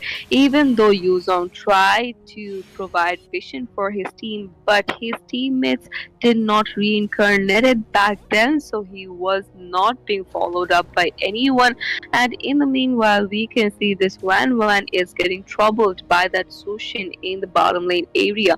So if we talk about Zushin versus Wan Wan, this is gonna be a crucial moment for this marksman because the amount of damage that would be coming in from Zushin would be unbearable for him. So he has to play a bit safe. He has to be around the Tigreal more, and we can see Granger is now trying to build up pressure in the bottom lane area, I believe, but Ruby is there. So there would be immense spell vamp coming in for the team of Suzuran, and as you were saying that Team Suzuran are showing their aggression once again, so this might be another match for them. So we would just wait, would have to wait and watch how it actually ends, and things are looking uh quite squishier in the mid lane area if you ask me, because we can see Team Suzuran are hiding in the bush. They are probably planning on doing some gank onto the players of Elpida.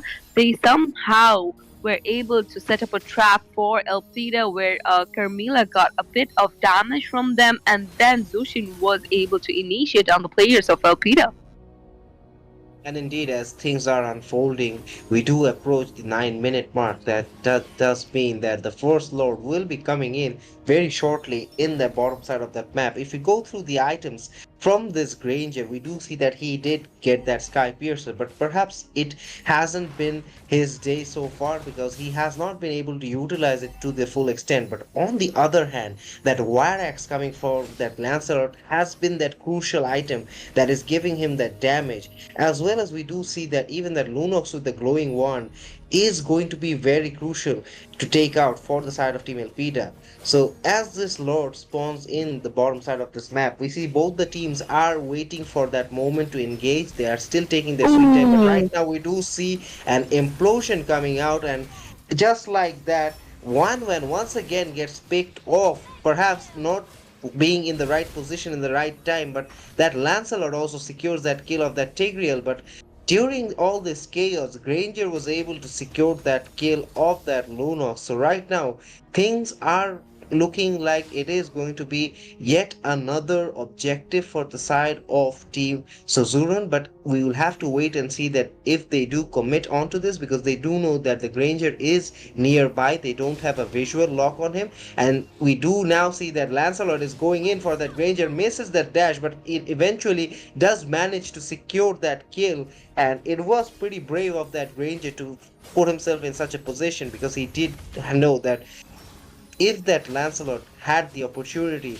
he would have gone in and dived in for that kill, and that is what exactly has happened. And right now, this Lord is looking like it is for Team Suzuran for the taking, and we have to wait and see if Team Elpida actually comes up with a response. Exactly, and we can see there is no contest coming in for the from the side of Team Elpida on securing that Lord, and with a very low HP. With the help of Zushin, Lancelot was finally able to secure the Lord for his team, and the Lord would be marching from top lane area. And before that, I believe Team Suzuran would want to put a pressure onto that tree of mid lane, and we can already see that Carmilla was trying to zone out the players. I believe she was waiting for providing vision for her teammates, and Luma fused her ultimate already, and implosion coming in from the Tigreal, but he gets taken down as well as the Carmilla along with that Aurora. So two players are taken down from the side of Team Ilpida. That is going to be a very crucial fight, and monster kill secured by that Lancelot over there. So Granger isn't there, but they have a lord to defend, And and indeed, the yet again, Lancelot that isn't there. Lancelot comes in with that dash and secures that kill of that Granger. And it has been the story so far that whenever we see that everybody and Oppenheimer is not being able to rotate freely or have that superiority in that jungle area or in that river area, Team Suzuran are being able to capitalize. And as I said in the previous game as well, this is one of the win conditions that Team Suzuran must ensure if they want to have a strong foothold in the match. And yet again, they have done exactly the same thing in this game so far, and that explains a lot about their position coming into 12 minutes of this game. And right now, if I were a member of Team Elpida, first thing that I would like to do would have been to recollect the entire team and get us on the same page, because it does seem like they are going a bit around the bush but without any proper initiation plan. And just like that, as I was saying, that they don't have a proper plan, we do see Granger getting picked off yet again, and even everybody gets picked up yet again, and so does the Aurora, and this could lead to the decisive push from the side of Team Suzuran. They will try to go and have a say if they can lock onto this turret, but right now we do see that Team Elpida are trying their best to defend. It is going very one-sided so far, and just like that, Team Suzuran back-to-back matches in their favor. They have totally turned this tide in their favor right now, and yet again, they take this game number 4. So the scoreboard is now 2 for Elpida, 2 for Suzuran. So the next match would be crucial for both the teams. And before that, we would be taking a very short break.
So this is gonna be the fifth round of tonight's grand finales match, and this is going between the Team Suzuran and Team Elpida. The scoreboard is 2 versus 2 for both the teams, and this is gonna be the very crucial match for both the teams. And we are already in the drafting phase, where the first pick was from the side of Team Suzuran, and they have locked on to the roamer first. That is going to be the Carmela. And in the casting deck, I'm here with you, Perona, and with me is Gambit. And indeed, Berna, they do go for that Carmilla pick up front, perhaps going to utilize that in their game plan. That is why they do end up securing it. But if we go through the bans yet again, we do see very similar bans yet again coming out from both these teams. Team Suzuran going for that Bane, that Suyo, and that Chip ban. On the other hand, Team Elpida sticking to those mage heavy bans in the form of that Sicilian and that Zushin, which has been very crucial in that previous game, as well as that Gacha. But speaking of seeing familiar faces, we do see something that is totally unfamiliar. Team Elpida, they actually go for this Nana pick. That is pretty interesting, Prerna. I was complaining few days ago that why no one actually cared about this Nana, and they have went in for this Nana in this whole tournament. This is gonna be the first time they have been picking this Nana. So Nana, with the help of that Ruby, I believe this is gonna be very irritating, to be honest, because that Molina is something you would never want to face, because you are just in a team fight. Just imagine that you are in a team fight and you are doing your job very well, and then comes that Molina, and you are all of your skills are being nullified, and you are in a position where you might get into trouble instead. So no one would want to face that, to be honest. And if we look at Team Suzuran, they have went in for the Lunox once again, and it is gonna be the Yuzong from their side this time. So Yuzong with Petrify is something you should be scared of and you should be careful of. And if we talk about Lunox as well, this mage based hero could be a devastating one in the gold lane, and we had previously seen that this Lunox was proving to be devastating for the team of Elpida. So I don't know why they did not look up for this, but they went in for the Sicilian and that Zushin, which is quite understandable, because if they had lost the Sicilian to Team Suzuran, they would have to face that ultimate coming in from that Sicilian in the late game, and that could be a trouble. And in the previous match, we had seen the Zushin to be a devastating one as well. So, which is very understandable that why they were not able to focus on any different hero. And we can see from the side of Team Elpida, they have went in for the Min Sitar. So the next banning phase starts once again, and Team Elpida will be banning out that Akai. And just like that, you were absolutely right in saying that Team Elpida this time around, they are being very selective of what they are banning. They do know that the Akai in the hands of Yaikairi is a very dangerous hero, and they have seen it firsthand. On the other hand, the same can be said for that Granger in the hands of Oppenheimer. So we see that mutually respected bans coming out from both these teams.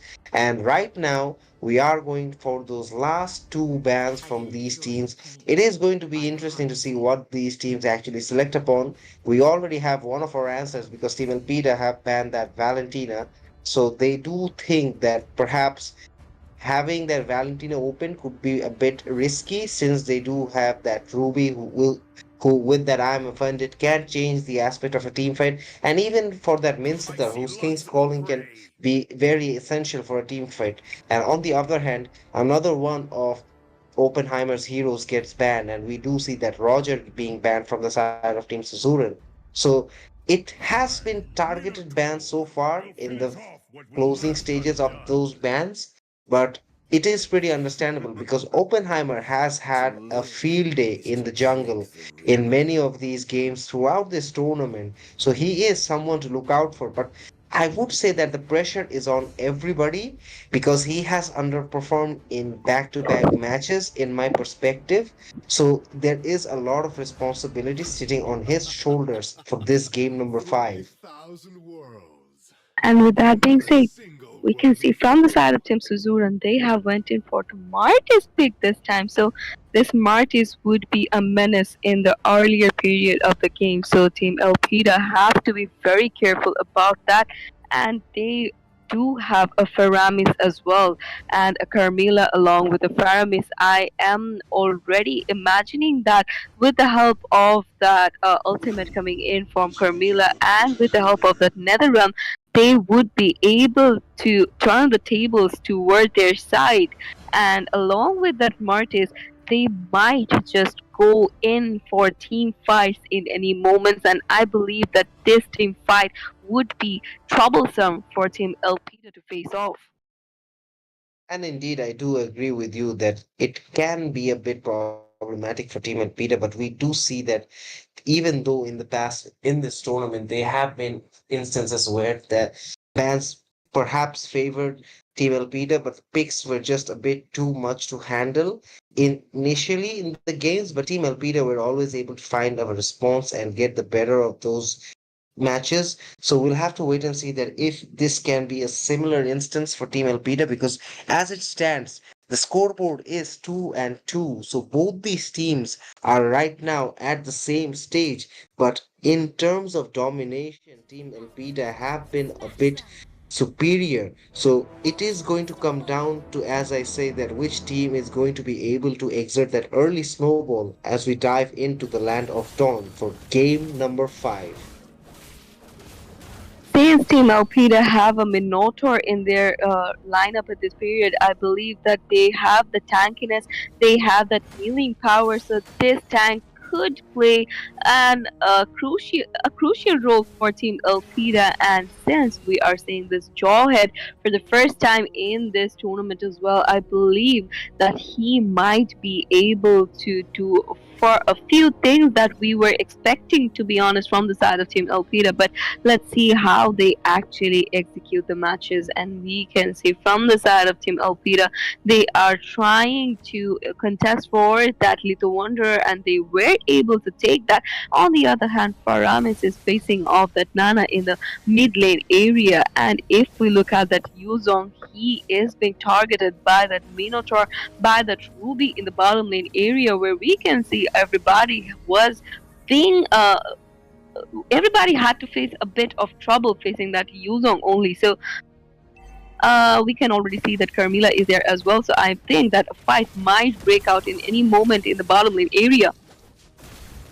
And indeed, everybody has their eyes on everybody, and just like that, we do see an initiation coming out on everybody, and Yuzong manages to secure the kill on that Minotaur, and instead of being in a position of comfort for the side of Team Elpida, they do end up giving away 2 kills, and this is the exact early advantage that Martis would be looking for, because right now he does know that Team Elpida might have to recollect themselves and focus yet again. And during this time, he can get this turtle totally uncontested. We'll have to wait and see if Oppenheimer does make a move. And everybody is trying to secure at least some sort of vantage point. And just like that, he was able to ensure that Martis remains busy and remains distracted long enough for that Jawhead to come in and secure that objective. A brilliant use of that retribution once again from Oppenheimer, who, although giving away his skill earlier, manages to make it back with that objective for his team. And with that, he was able to display that they are not giving up yet and they are still in the game. And in the top lane, we can see that Minsitar is poking around that Lunox and they are not heavily committing on anyone yet. And Minsitar tried to hook that Lunox over there, but somehow he missed that. And Carmilla is there to back her up and she just revealed her position to that Jawhead over there.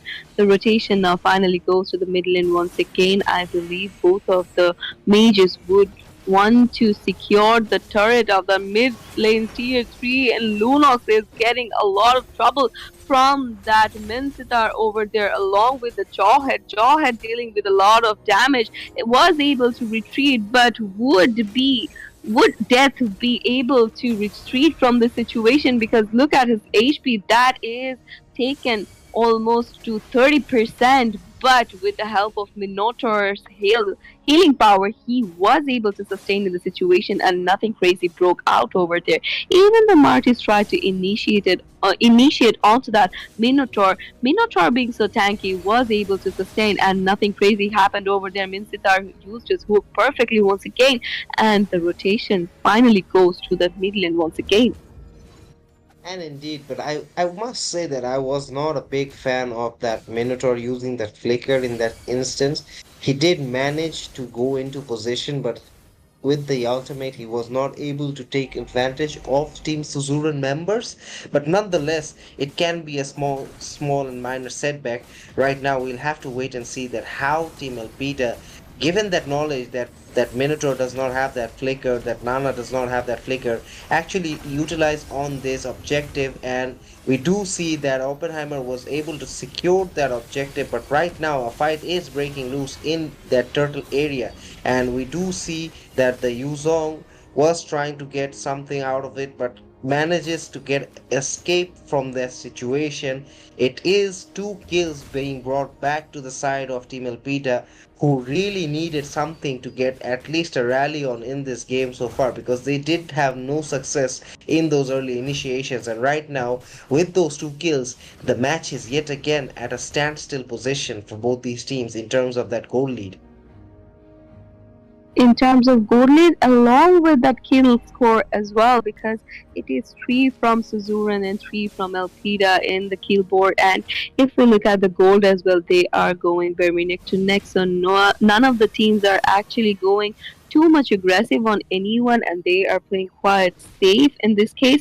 Whenever one is securing an object, the other one is answering back with a kill or another objective. So far they are looking quite both the teams are looking quite competitive. And if we look at the bottom lane area, the Carmilla was helping out that Lunox facing off that Ruby over there, but Ruby having so much of spell vamp is still sustaining over there. 3 men are rotating towards his lane, towards the lane where Ruby is, but understanding the situation that Ruby might get cornered out, Team Elpida rotated there as well. So nothing crazy broke out around that EXP lane area as we were expecting.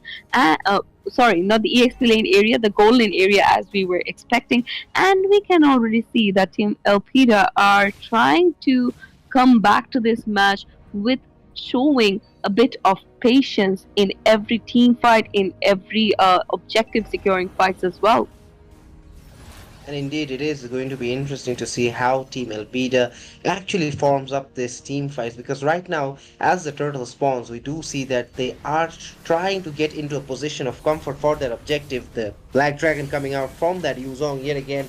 But I do think that this can be a pick off if that Nana passive does pop off, and indeed it does, but she will be able to retreat. The Faramis with that Netherrealm is able to provide that sustainability, but another beautiful I am offended from that Ruby manages to get 3 members into that position, and just like that, yet again, Team Elpida, just from one initiation and one moment of magic from that Ruby gets into a position of securing this objective, and it is that Ruby who does end up securing that turtle for the side of Team Elpida. And we now see that the sides of this game are slowly changing, and the tides are starting to favor Team Elpida as we go on throughout this game. Exactly, and you have to give it to that Minsitar for taking out that Yuzong along with his hook into his turret. So that was a very tactical gameplay coming in from that Minsitar. And on the meanwhile, the Jawhead was able to secure the tier 3 on the top lane area. So this is going to be the first turret of this match.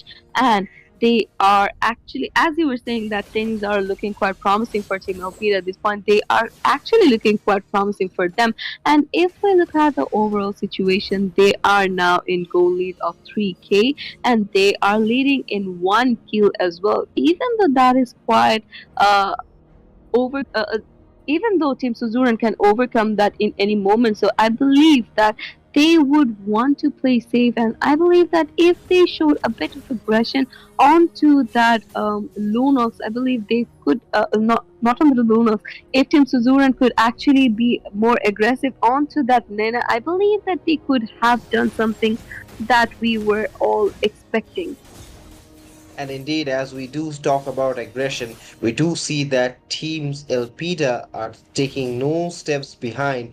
They are going to continue with their aggression, and it has been a trademark of their gameplay because they do not step down from these team fights. And right now, I do think that they are in a position of comfort. I don't know if Team Suzuran realize it until it's too late.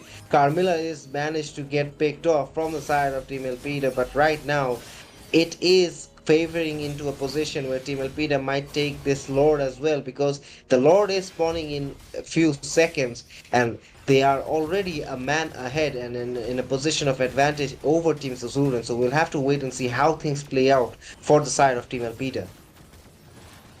Exactly, and with that being said, from the side of Team Elpida, they are already committing on to that Lord that Yuzong is trying to initiate something using his Black Dragon, but that won't be enough. And Jawhead was able to secure the objective for his team, and Netherrealm used by this Paramis, and that turned out to be a turning point for Team Suzuran over there. Yuzong gets a kill over there using by the help of that Paramis over there.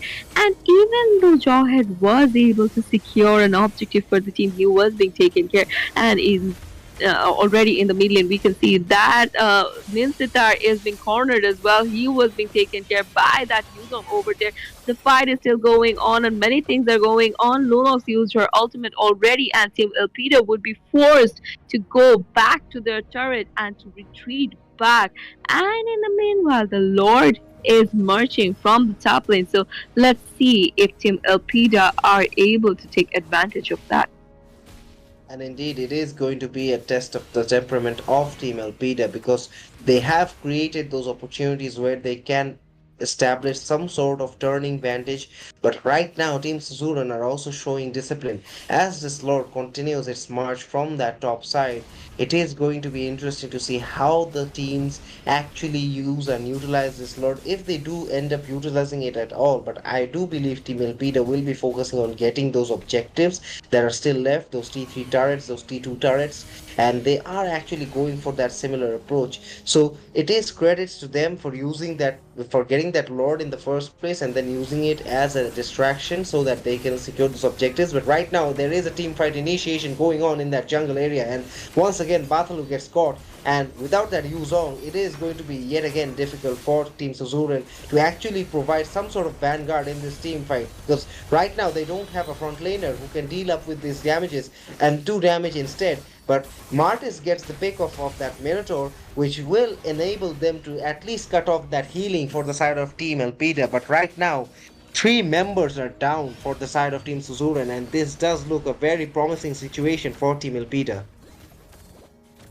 Definitely, and we can see that Ruby, even though she dealt with a lot of damage, she is trying to clear out the minions on her lane, but she has to be careful about that Yuzong because he has reincarnated already. And if we look at the mid lane area, Minster is trying to put pressure onto that Lunox. The Ram is there to follow her up. So with the help of his with the help of his skills, I believe that Lunox would be able to defend that, and he was able to defend that. And so Team Elpida were forced to retreat back once again towards the top lane area, towards the minion area as well. And we can see that Minsitar is trying to clear out the minions from the top lane area, and I believe that they would be clearing out the minions and they would be going in for push in different lanes because it is just the tier 2 of the mid lane and the inhibitors. So this might be a troublesome thing for Team Suzuran because they have to focus on to clearing the minions and then they have to go for the Lord. And already from the side of Team Elpida, they are trying to set up something for Team Suzuran over there, and we can already see the fight is broken out over there, and many things are going around, and no kill has been secured yet. But all the players are actually putting up a lot of pressure onto their opponents. And indeed, just like that, we do see that Team Alpida, they have turned this game entirely to their favor right now. In terms of kills, they are ahead. In terms of gold, they are ahead. And they will be looking forward to this Lord fight that is in the bottom side of the map. And it does seem that yet again, Team Suzuran, they lose a member, they lose two members at the wrong time because just before this lord and even when this lord is being set up, losing two members means that they can't initiate with that 100% effort that they needed to. And just like that, Team Elpida secures another objective. Perhaps they will try to go for the smartest, but I wouldn't advise so because there is still a lot of things left to be done. So we'll have to wait and see that as the lord will start marching its way down, how does Team Elpida utilize this lore? Do they use it as a distraction or do they go for that conclusive push? We'll have to wait and find out, Rona. And since Team Alpida have managed to secure a position around that mid lane area, I believe they would be using this Lord as a distraction for them. And from the side of Team Suzuran, we can already see that Martis, Carmilla, along with that Yuzong, is somehow zoning towards that bottom lane area where the Lord would be. But if we look at the Team Elpida at this point, they are trying to initiate something onto that tier 2 of the mid lane, but the minion pressure is not still there, so they would have to wait a bit. And the Lord, on the other hand, is marching from the bottom lane, and the Lord is now clearing out the minions for the side of Team Elpida. And Minsitar, with that being said, was able to secure the tier 2, and I believe they would be going in along with the Lord, and they would be securing that inhibitor. Martis gets taken out by that Minsitar over there, and the fight is still going on. Minsitar secures a double kill over there, and the fight is still there. Triple kill for him, and Lord is still there. I believe they would be locking onto the base, and they do that. And before that shutdown by that Lunox, double kill for him, and still Ruby was taken care by Team Suzuran. And as we thought that this base might get destroyed by Team Elpida, somehow Team Suzuran were able to defend it. And indeed, Team Elpida, they did put up everything on the line to get this turret and that base turret to actually secure this game, but it was not to be because Team Suzuran, they were clever enough. They cleared out those minions, making it hard for Team Elpida to actually finish this tower inhibitor. But right now, it is worth mentioning that the bottom lane is totally exposed, and even the health bar of that inhibitor turret is very low in that middle lane. So it is going to be very crucial to see how Team Elpida actually refocuses their plans into engaging into this base. But if we go through these items, we do see that Martis, he has changed his build a bit, I believe. He is now focusing on doing a bit of sustainability, but on the other hand, he is faced with a different approach from that Ruby, who's going for both that damage and that sustainability as well. So it is going to be interesting to see how Team Suzuran actually contest for this Lord, which is right now in the bottom part of the map.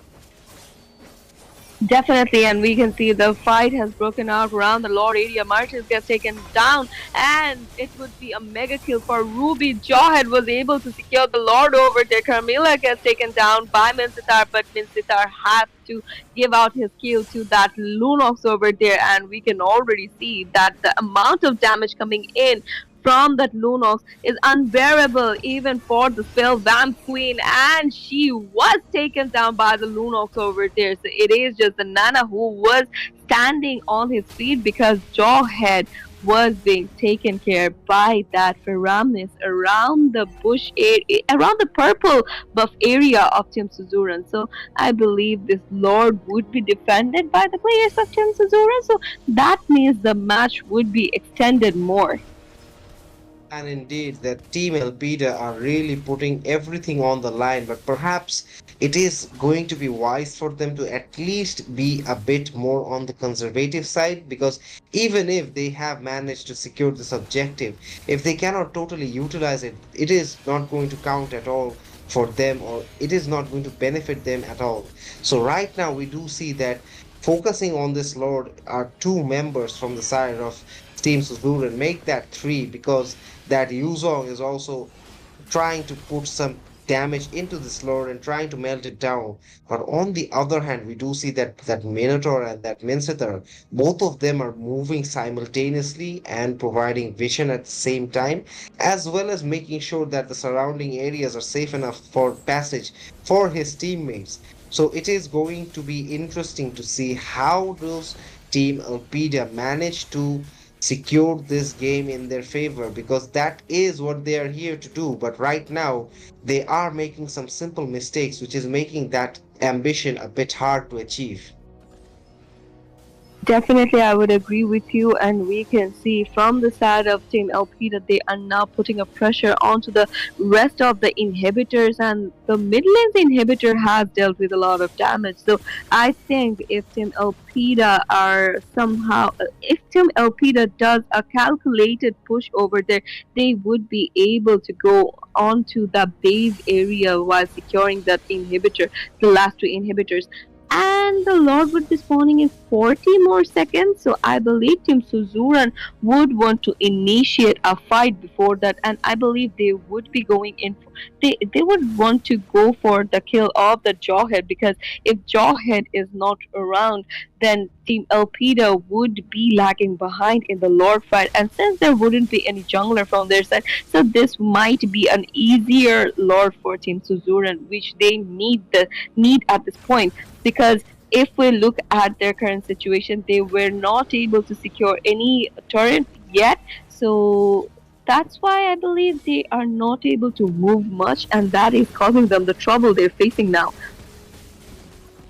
And indeed, it does seem like that Team Elpida will be looking to get this Lord in their favor. But right now, Team Suzuran, they realize that they have to go for this objective, because if they do not get this Lord, it is going to be very easy for Team Elpida to march down that unprotected base of Team Suzuran. So we'll have to wait and see how things shape up. And sensing the danger that can be lurking within that bush area, Team Elpida are taking their time and re-engaging on this lord. And right now, that Martis from the side of Team Suzuran is still nowhere to be near that lord, and it does seem like it is going to be an uncontested objective for the side of Team Elpida, and indeed it is.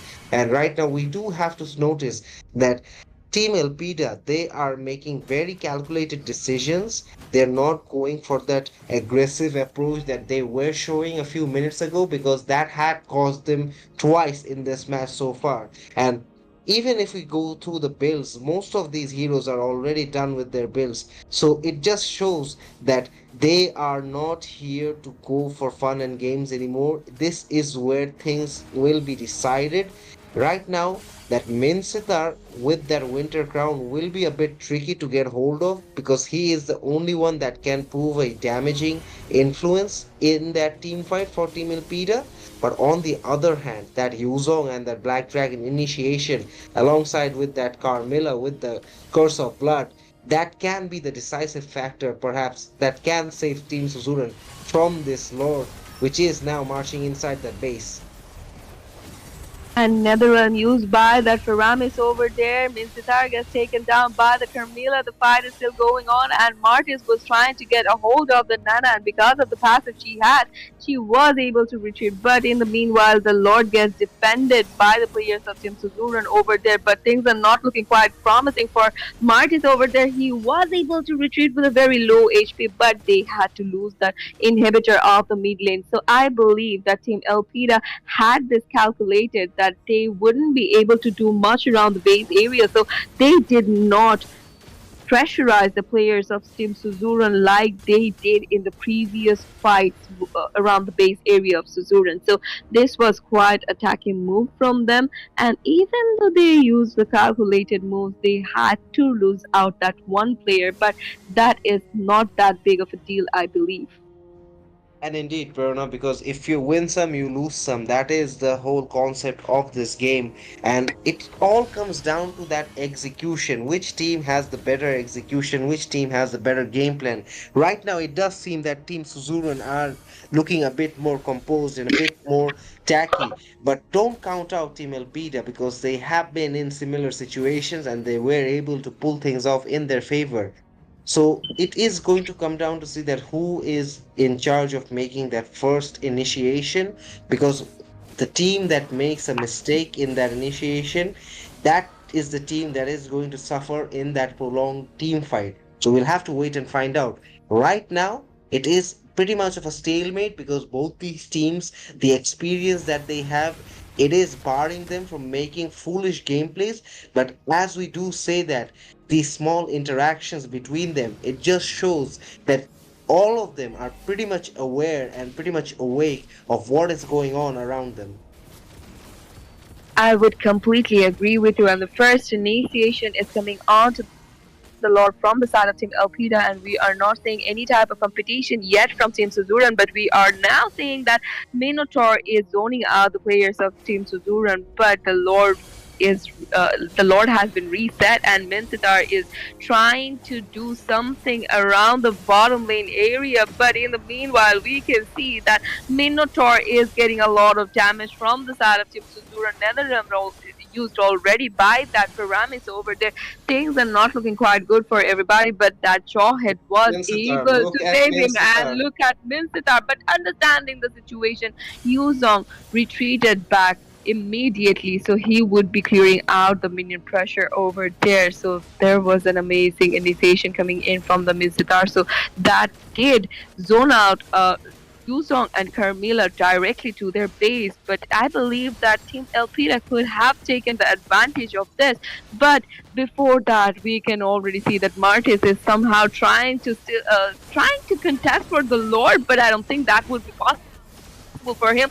Nana gets the kill of Martis over there. Lone of Speed is being taken down as well, and double kill for that Nana over there.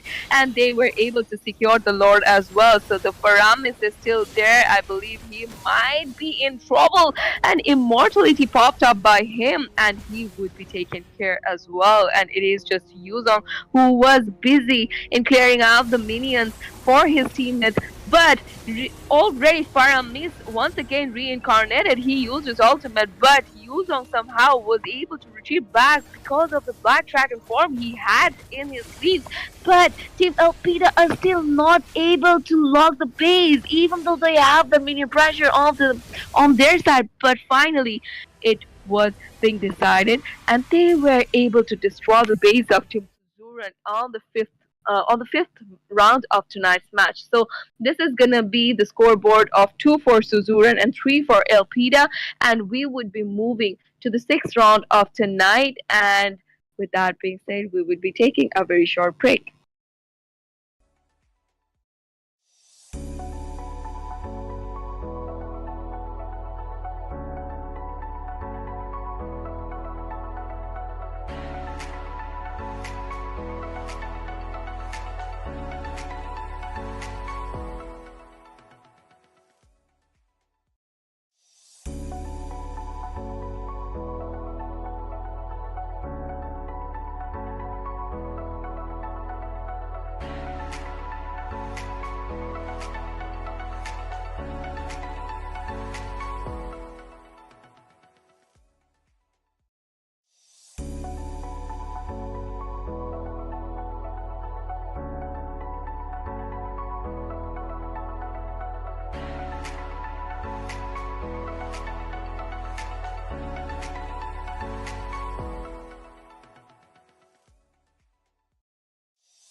Welcome back, Is that guys, love? and we are on the sixth round of tonight's match, and the scoreboard is 3 for Elpida, 2 for Suzuran, and we are already in the drafting phase. And just to remind you, in the casting deck, I'm here with you, Prerna, and with me is Gambit.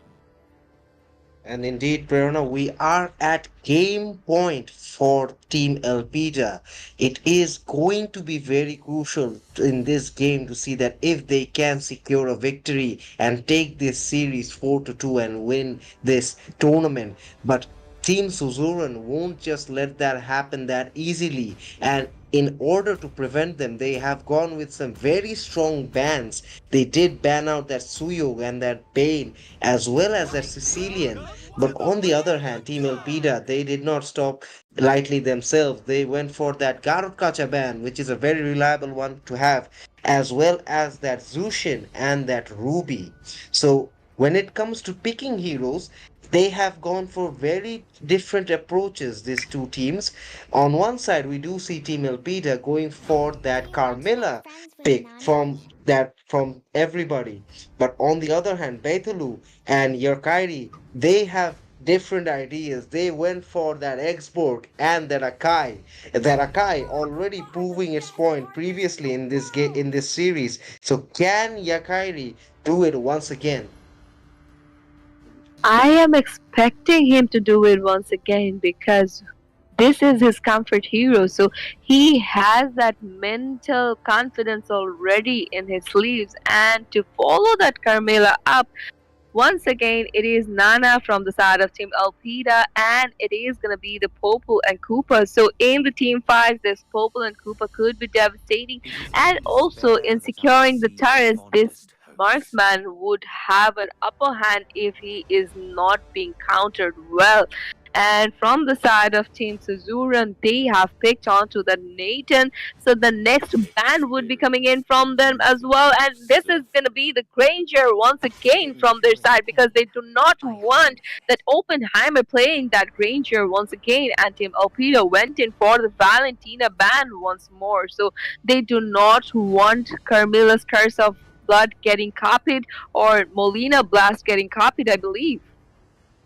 And indeed, very respectable bans coming out from both these teams. They are trying to get into each other's minds, trying to think alike that what can they do for possible lineups. And as we said, Oppenheimer and that Granger, it's like a match made in heaven. He has had a field day with that retribution skill in this series today. So they are trying to log on down to his heroes because he has such a diverse hero pool. He can go for those assassins, he can play those tanky heroes, he can even play these marksmen as junglers. So it is going to be crucial to see what Oppenheimer does to respond to this Ranger ban. But apart from that, we also see that the Yuzong is being banned from the side of Team Suzuran. Perhaps in disabling that Black Dragon initiation is going to make things a bit easier for them, or at least they are planning to make it a bit easier for them. We will have to wait and find out that what does Team Elpida have in mind. But certainly we do see that they do have one thing in mind, and that is to take out that implosion from the Tigreal totally out of the picture, because they have banned out the Tigreal. So with that, we are done with the bans, and right now, when it comes to finishing the team lineups, which team do you think, Prona, has the better hand from the starting three picks? I believe Team Suzuran has this better opportunities, because since Yaikari would be playing that Akai, there would be heavy spins coming in from him, and Bakalu have went in for the Xbox. So the last insanity is something you should be scared of, because the amount of damage that comes in from that ultimate of his is immense. And to back that off, they already have a Louis in their team. So that yin yang damage would be a huge thing in the mid lane area as well as in all the team fights. So I believe till now Team Suzuran have that better upper hand. But if we look at Team Elpida, they have went in for the Arlot over there along with that Yusun Shin. So we haven't seen Yusun Shin being played that much in this tournament, did we? And indeed, this is the first time that we do see this hero being pulled up, and it is being pulled up by none other than Oppenheimer himself. So probably he has a game plan in his mind that he has gone for this hero. But on the other hand, it is the return of the Franco, the return of the King Sani. He has been a monster with that Franco previously. So it is going to be interesting to see that if he can repeat that sort of gameplay in this crucial match, which is a game point match for the side of Team Elpida.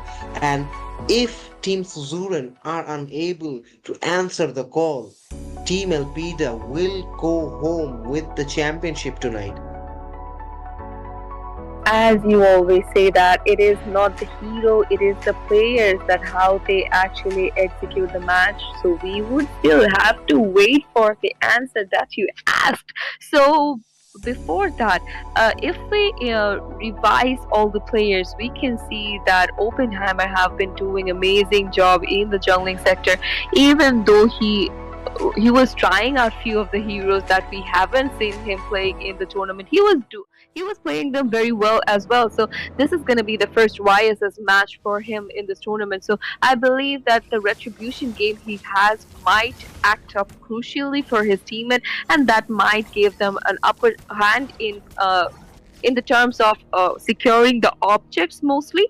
And if we talk about everybody as well, he plays all the all the roaming heroes very well. But if we talk about Team Suzuran, since they have a Franco in their team, we had seen them doing an amazing job with that Franco, and every of the Iron Hook were so perfect that we were left speechless over there. So, if we talk about both the teams, I believe that both the teams have a very good pick at this point, and it is just a matter of fact. It is just a matter of time that we would have to wait for getting the answer we all have been asking for. And indeed, and I am one for certain that who is really looking forward to this answer, because both these roamers from the side of Team Elpida and the side of Team Suzuran have gone for two of my favorite and two of my main heroes, that Franco and that Carmilla. So I am pretty anxious to see how these two heroes play out. But right now we do see a minor skirmish on that top lane, and even that Yusin Shan is already there, but right now I don't think he will be confident enough to go for that early initiation because of that Louis and that Akai being there. Because we do know that even though it is very dangerous in the late game, in the early game is where YSS really needs to get a move on and gets to firm up a bit. But right now we do see that the first blood is gonna be picked for the side of Team Suzuran, and it is indeed the Popol who is the casualty in this instance. But as the turtle is spawning in that bottom side of the map, it is so far looking advantageous for the side of Team Suzuran, because they do have that early game advantage in terms of this lineup. What do you think, Bruno? I would completely agree with you, and the turtle is still there untouched from both the teams. And we can see Team Suzuran are trying to zone out the turtle towards their side mostly. But let's see if they are able to secure this turtle without any counters, because we had seen this Louis doing an amazing job using her ultimate over there. And Akai was the one to secure the turtle for the team, and that was an amazing job done by the Team Suzuran over there. They secured the objective, they secured a kill as well, and now they are rotating towards that top lane area, I believe. But no, they are finally going in for stealing the purple buff, I think. And indeed, it does seem like so. And keep an eye closely on that Franco, because that Franco is still trying to make that difference in this game. So far, he has been unable to do so because Team Elpida already know what that Franco is capable of. But given the perfect moment and given the perfect opportunity, that Franco can prove devastating, as we have seen earlier as well. Definitely, and if we look at the current situation, things are looking quiet on the side of Team Suzuran in terms of goal lead, in terms of kill lead as well. And if we talk about that, Franco and Akai, they are rotating together in all the lanes, and that is giving that Akai the upper hand, the opening he has been looking for. And if we look at the bottom lane area, Augsburg is dealing with a lot of damage coming in from that Arlet for time being, and Louis has teleported over there, so the rotation is coming towards the side of Team Elpida's bottom lane, and that would not actually work out as we thought it would, but somehow there was an initiation, there was a sign of initiation coming in from Suzuran. So they are showing us that they are still aggressive, they are still one of the best in this game, and we had seen Team Elpida trying to initiate onto that Akai, but that was not that successful as we expected to be. And it sure does look like that perhaps the initiation plan could have been something else, but the reality was a bit different. But as this turtle does spawn up in the bottom lane, we do see yet again that Franco is trying to keep that YSS busy. And just like that, we do see that once again that heavy spin comes out from that Akai, and he is able to secure that objective as well as get that crucial kill of that pick from the side of Team Elpida. But yet again, it is still something to keep a track of, that Team Suzuran, they have gone for this tactic previously, and although Team Elpida did know that this is something that it will happen eventually, they are still not being able to find a counter for it. Definitely. And in the bottom lane area, we can see that Augsburg is facing a bit of trouble facing that Orlot once again. And if you look at the mid lane area, Tim Suzuran had that possibility that Louis might get cornered out, but understanding the situation, Louis was able to retreat back with the use of her skills over there. And if we look at top lane at this period, we can see that Popo is being followed up by that YSS and Nana over there, but somehow they weren't in a squirmy situation that we were expecting. But that's a good sign for both the teams. And if we look at that, Franco and Carmilla, they're having their sweet time around the bushes. And indeed, both these roamers are having a fun time in that river area because they do know that the entire control of the map will come down to those two players alone.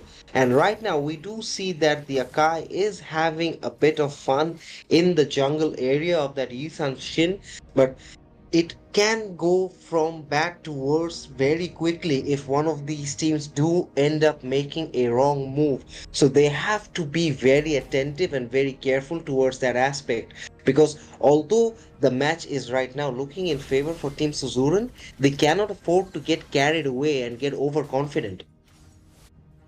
I would definitely agree with you in this. And the turtle has spawned already. And from the side of Team Suzuran, they have committed onto the turtle already. And we can see that Akai is trying to get a hold of the turtle, but he has to be very careful because everybody is still lurking around the turtle area. But even though he was trying to provide vision for his teammate, he was not being followed up by anyone. So the objective once again goes to the side of Team Suzuran. And as as soon as they had secured the objective, they had rotated back to another lane. So that is a type of team combination we would expect in the grand finals, and we can already see that they have uh, used that Louis ultimate to teleport to the bottom lanes area. But even though that was an initiation, that was a nice initiation, I would say, but that was not that fruitful yet. But I believe if Louis still uses her ultimates properly, that might be troublesome for Team Elpida. But on the meanwhile, if we look at the top lane area, Igsberg is trying to put a pressure onto that Popol, and he is somehow successful over there because the Popol is not able to move forward just because of the Igsberg over there. And indeed, that Popol is having a hard time and he is being zoned out of position by that Exborg, which is allowing that Nathan to actually change his lane and go for that bottom hand side, where he would find company in the form of that Arlott and that Isan Shin. But don't forget that Franco is still there, and meanwhile, that Exborg was able to actually decapitate that Popol. And pardon my language, but it is being that kind of a situation that it has been zoned out up to such a position that he was forced to go back way back into his lane. And but just like that, as I said, Team Suzuran are yet again asserting their authority in this game so far. Totally agree with you. And if you look at the current situation, Team Suzuran were able to secure one turret from the side of Team Elpida, and whereas Team Elpida have not yet committed on any turret, but I believe they would want to focus on the objectives more. And the Lord has spawned already, where we can see that Carmilla is still waiting for that YSS to follow him up, and I believe that they would be focusing on the objective at this period more because this Lord is very crucial for any of the teams, and we can see that Louis tried to use her ultimate, but that was in vain. So the ultimate is being wasted. So another fight would break out if initiation comes in from that Arlott or that Nana in the Lord fight. But if we look at Team Suzuran, Exborg was trying to deal a bit of damage onto that Lord, so they have zoned out the Lord on their side already, and now Exborg is trying to zone out that Carmilla away from the Lord's riverside because they wouldn't want that everybody to be providing vision for his teammates, and so that they can easily secure the objective for their side. And indeed, and it is point to note that Arlott was curious enough to go and check out that bottom lane, but he did not expect that Nathan to be right there, and he does get ended up by that Nathan in that bottom lane, which does put an opportunity for this lord to be picked up by that side of Team Suzuran, but they were unable to, as Oppenheimer yet again shows us this prowess with that retribution, manages to take that lord amidst all that chaos and all that pressure from the side of Team Suzuran. So yet again, it has been the case of the player who has been playing this jungle for the side of Team Elpida is getting the better of Team Suzuran in these close contact positions. Exactly, and the retribution game coming in from Oppenheimer has been a treat to our eyes throughout this whole tournament, and we can already see the Lord is marching down from the bottom lane area where Nathan is there to defend it, and I believe that he has the potential to defend the Lord single-handedly. But in the meanwhile, we can see from the side of Team Alpida, they were finally able to secure a turret down from Team Suzuran, but on the other hand, Louis was able to get hold of the Carmilla over there. Arlott gets taken out, and already the fight is still going on. Two players are down from the side of Team Elpida, so Team Suzuran do have that man advantage. So I believe they would be going in for an aggressive push in the mid lanes area because we can already see that Franco is lurking around and trying to use his iron hook, but unfortunately, this is gonna be the first time this iron hook was being missed by him, but his teammates wouldn't be letting that go in vain, and we can already see that the iron hook perfectly connected once again, and Nathan was able to take that Popol and Cooper down. And indeed, it does seem like that Franco did take your comments personally, Prerna, because just as you were saying about him missing that iron hook, he perfectly executed an iron hook just in front of us. So it just shows that superiority from that Franco and Sani and his expertise over this hero. He can change the flow of a game and he can change the flow of a team fight instantly with just one iron hook. And he has been able to do that previously and even in this match. So right now we'll have to wait and see how Team Elpida actually recollects themselves, because they are under the pump. Although Oppenheimer is trying to fight single-handedly, this is not a war that you can win alone. You have to rely on your teammates to be able to provide you that backup. You have to be able to have that support from your teammates, and without that, even if Oppenheimer has been able to outshine everyone in this game so far, it is looking like it is Team Suzuran's game to win so far. Be I have second thought on that because I don't want to predict anything yet. The Lord has gone once again, so we are already about to see another team fight breaking out around the Lord's Riverside, I believe. Because from the side of Team Elpida, now we are seeing this Popo is trying to initiate onto the players of Team Suzuran over there, and YSS was trying to do something over there, but Louis used her ultimate already, and the whole team of Team Suzuran were able to teleport around the bush area of Team Elpida, and the fight has still not broken out. It is those aggressive pokings only, and on the meanwhile, Arlos was able to secure the kill of Louis in the top lane area. Popol gets another turret for his team, so they have secured a kill and they have went in for a turret as well. So as we were talking about Team Elpida not being able to get opening for securing the objects, they have now secured 3 of the turrets already, and YSS used his ultimate.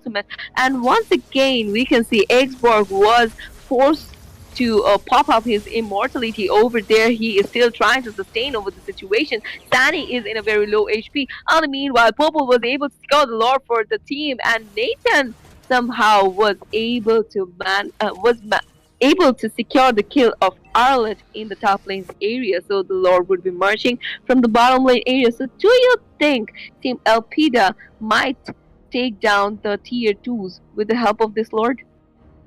And indeed, it should be the target because they have been able to get a rally amidst themselves, and they, with getting this lord, they will also get a bit of assistance from those minions. So I believe they should be able to at least get to those inhibitors, perhaps, even if might getting down an inhibitor will be good for them. But right now, I did notice that although we were talking about Oppenheimer and Sani and even Bathulu all this time, that Nathan from the side of Team Suzuran has gone unnoticed and he has got a KDA of 400. And given that the match is already going to that 16-minute mark, that Nathan will be able to dish out some severe damage. So we'll have to keep a close eye on him. And as we're saying this, we do see an initiation on the top hand side. And right now, we do see Akai going in with that heavy spin, managing to put Nana out of position.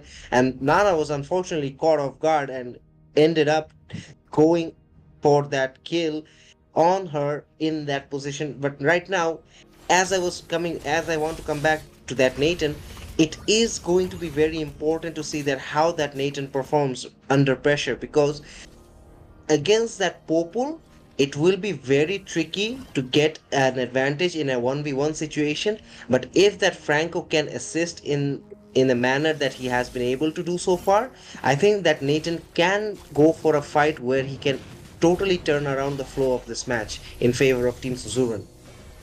I would totally agree with you. And with that being said, we could see that Franco was able to take down that Arlet over there in the mid lane, the area. So the mid lane tier 3 is almost exposed to the players of Team Suzuran over there. And if a minion pressure if a minion pressure comes over to the that lane, I believe Team Suzuran would be directly going in for the tier 3. So if they are able to get the tier 3 of the mid lane, they would be able to get a better map control for their team.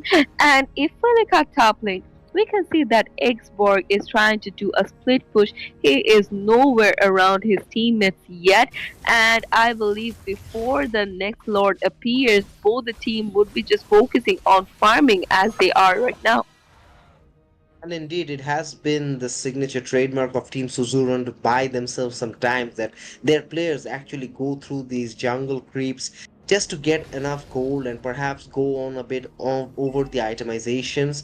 And right now, as they were waiting for that lord to spawn up in the top side of this map, we do see that the Akai is already in position, but I'm not quite sure if Team Suzuran have spotted that Popul on that top hand side bush in this river area. But we do see Carmela was able to get that kill of Franco, and without that Franco, this team fight can be totally different for the side of Team Suzuran. We'll have to wait and find out. Right now, that Lord is very close to no HP, and Oppenheimer yet again with that retribution manages to secure that Lord, but the Louis will be counted as a casualty in this situation. 2 kills gone from the side of Team Suzuran, and with that, Team Elpida comes out with a win over this Lord.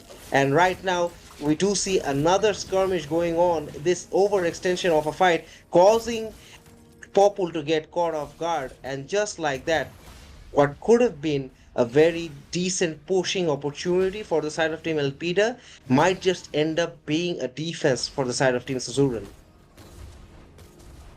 I believe that Popo did not get the time to retreat back because we had seen him trying to recall back, but he was caught off guard by that Xborg and by that Akai. He was spotted by these two players from the very beginning of this team fight. So that's why he did not get the chance, and that was quite unfortunate for him. And in the meanwhile, we can see Akai and Xborg are taking care of the Lord in the top lane area, but the players of Team Elpida are now busy in pushing in the mid lane tier 2, and we are already seeing that they had dealt with a bit of damage, a lot of damage to be honest, and with the very low HP, everybody was forced to retreat back, but things are not looking quite promising for them because we can already see that Team Suzuran were able to teleport to the mid lane area with the help of that Louis ultimate over there, and in the meanwhile, the Lord gets taken care by that Akai and that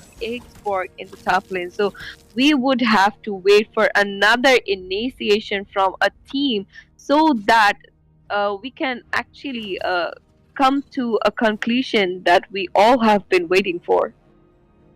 And indeed, we are already approaching the 20-minute mark in this match. None of these teams are looking forward to stepping out from a team fight. Whenever there is an opportunity, whether it be for the side of Team Elpida or whether it be for the side of Team Suzuran, they are not willing to back out from a fight because both of these teams are so confident in their lineups and they are so confident in their synergies. They trust their teammates that whenever a fight breaks out, and just as I'm saying about a fight breaking out, we do see everybody getting caught out, and just like that, they are already down a man, but Oppenheimer gets two quick kills, and perhaps the sacrifice from the side of everybody just led to an immense team fight win for the side of Team Elpida, and they will try to take advantage of this, Prerna.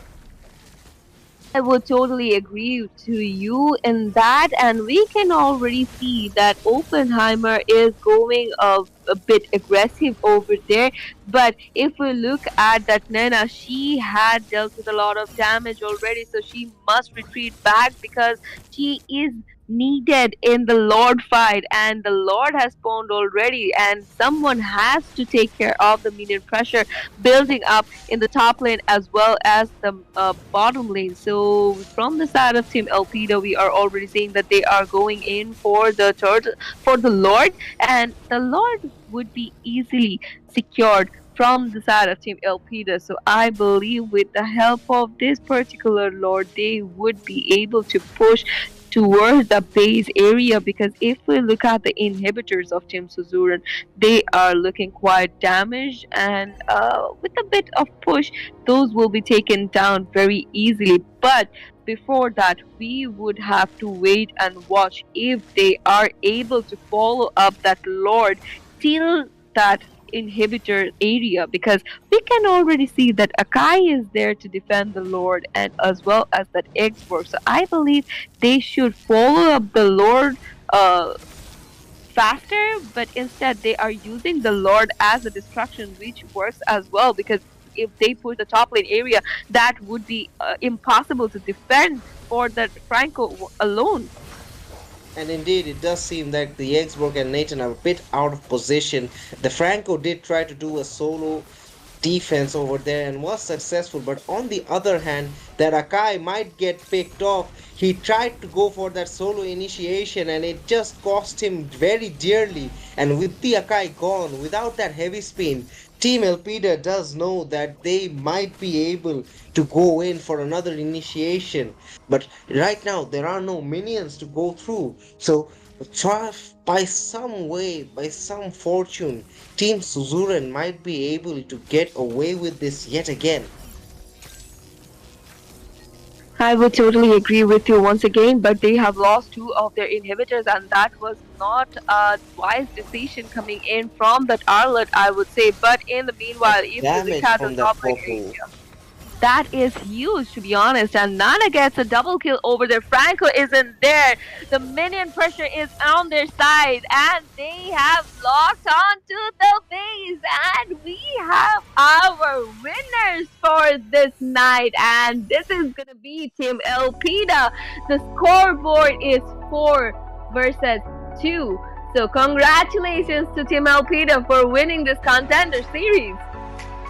And indeed, Team Elpida, with that decisive push and that damage from Popul, were able to secure this game number 6. Congratulations, Team Elpida, and commiserations to the other team. But they have nothing to be ashamed of. They showed immense fighting spirit and they've come all this way. But tonight belongs to Team Elpida. Exactly, and Team Suzuran played so amazingly throughout this whole tournament as well as tonight, that it was so overwhelming for all of us, to be honest. And for this, we would be taking off, but before that, we would be thanking our players for displaying us such a game fight, and also for showing us the sportsman spirit they have. And also, we would like to thank the sponsors of our contender series, as well as I would like to thank my co-caster for carrying me to here, and for his amazing casting abilities. And also we would be thanking all of those people who are behind the cameras as well. So goodbye, guys. This is gonna be the end of tonight, and we would be seeing you in few other tournaments in the very near future. So till then, take care. Bye bye.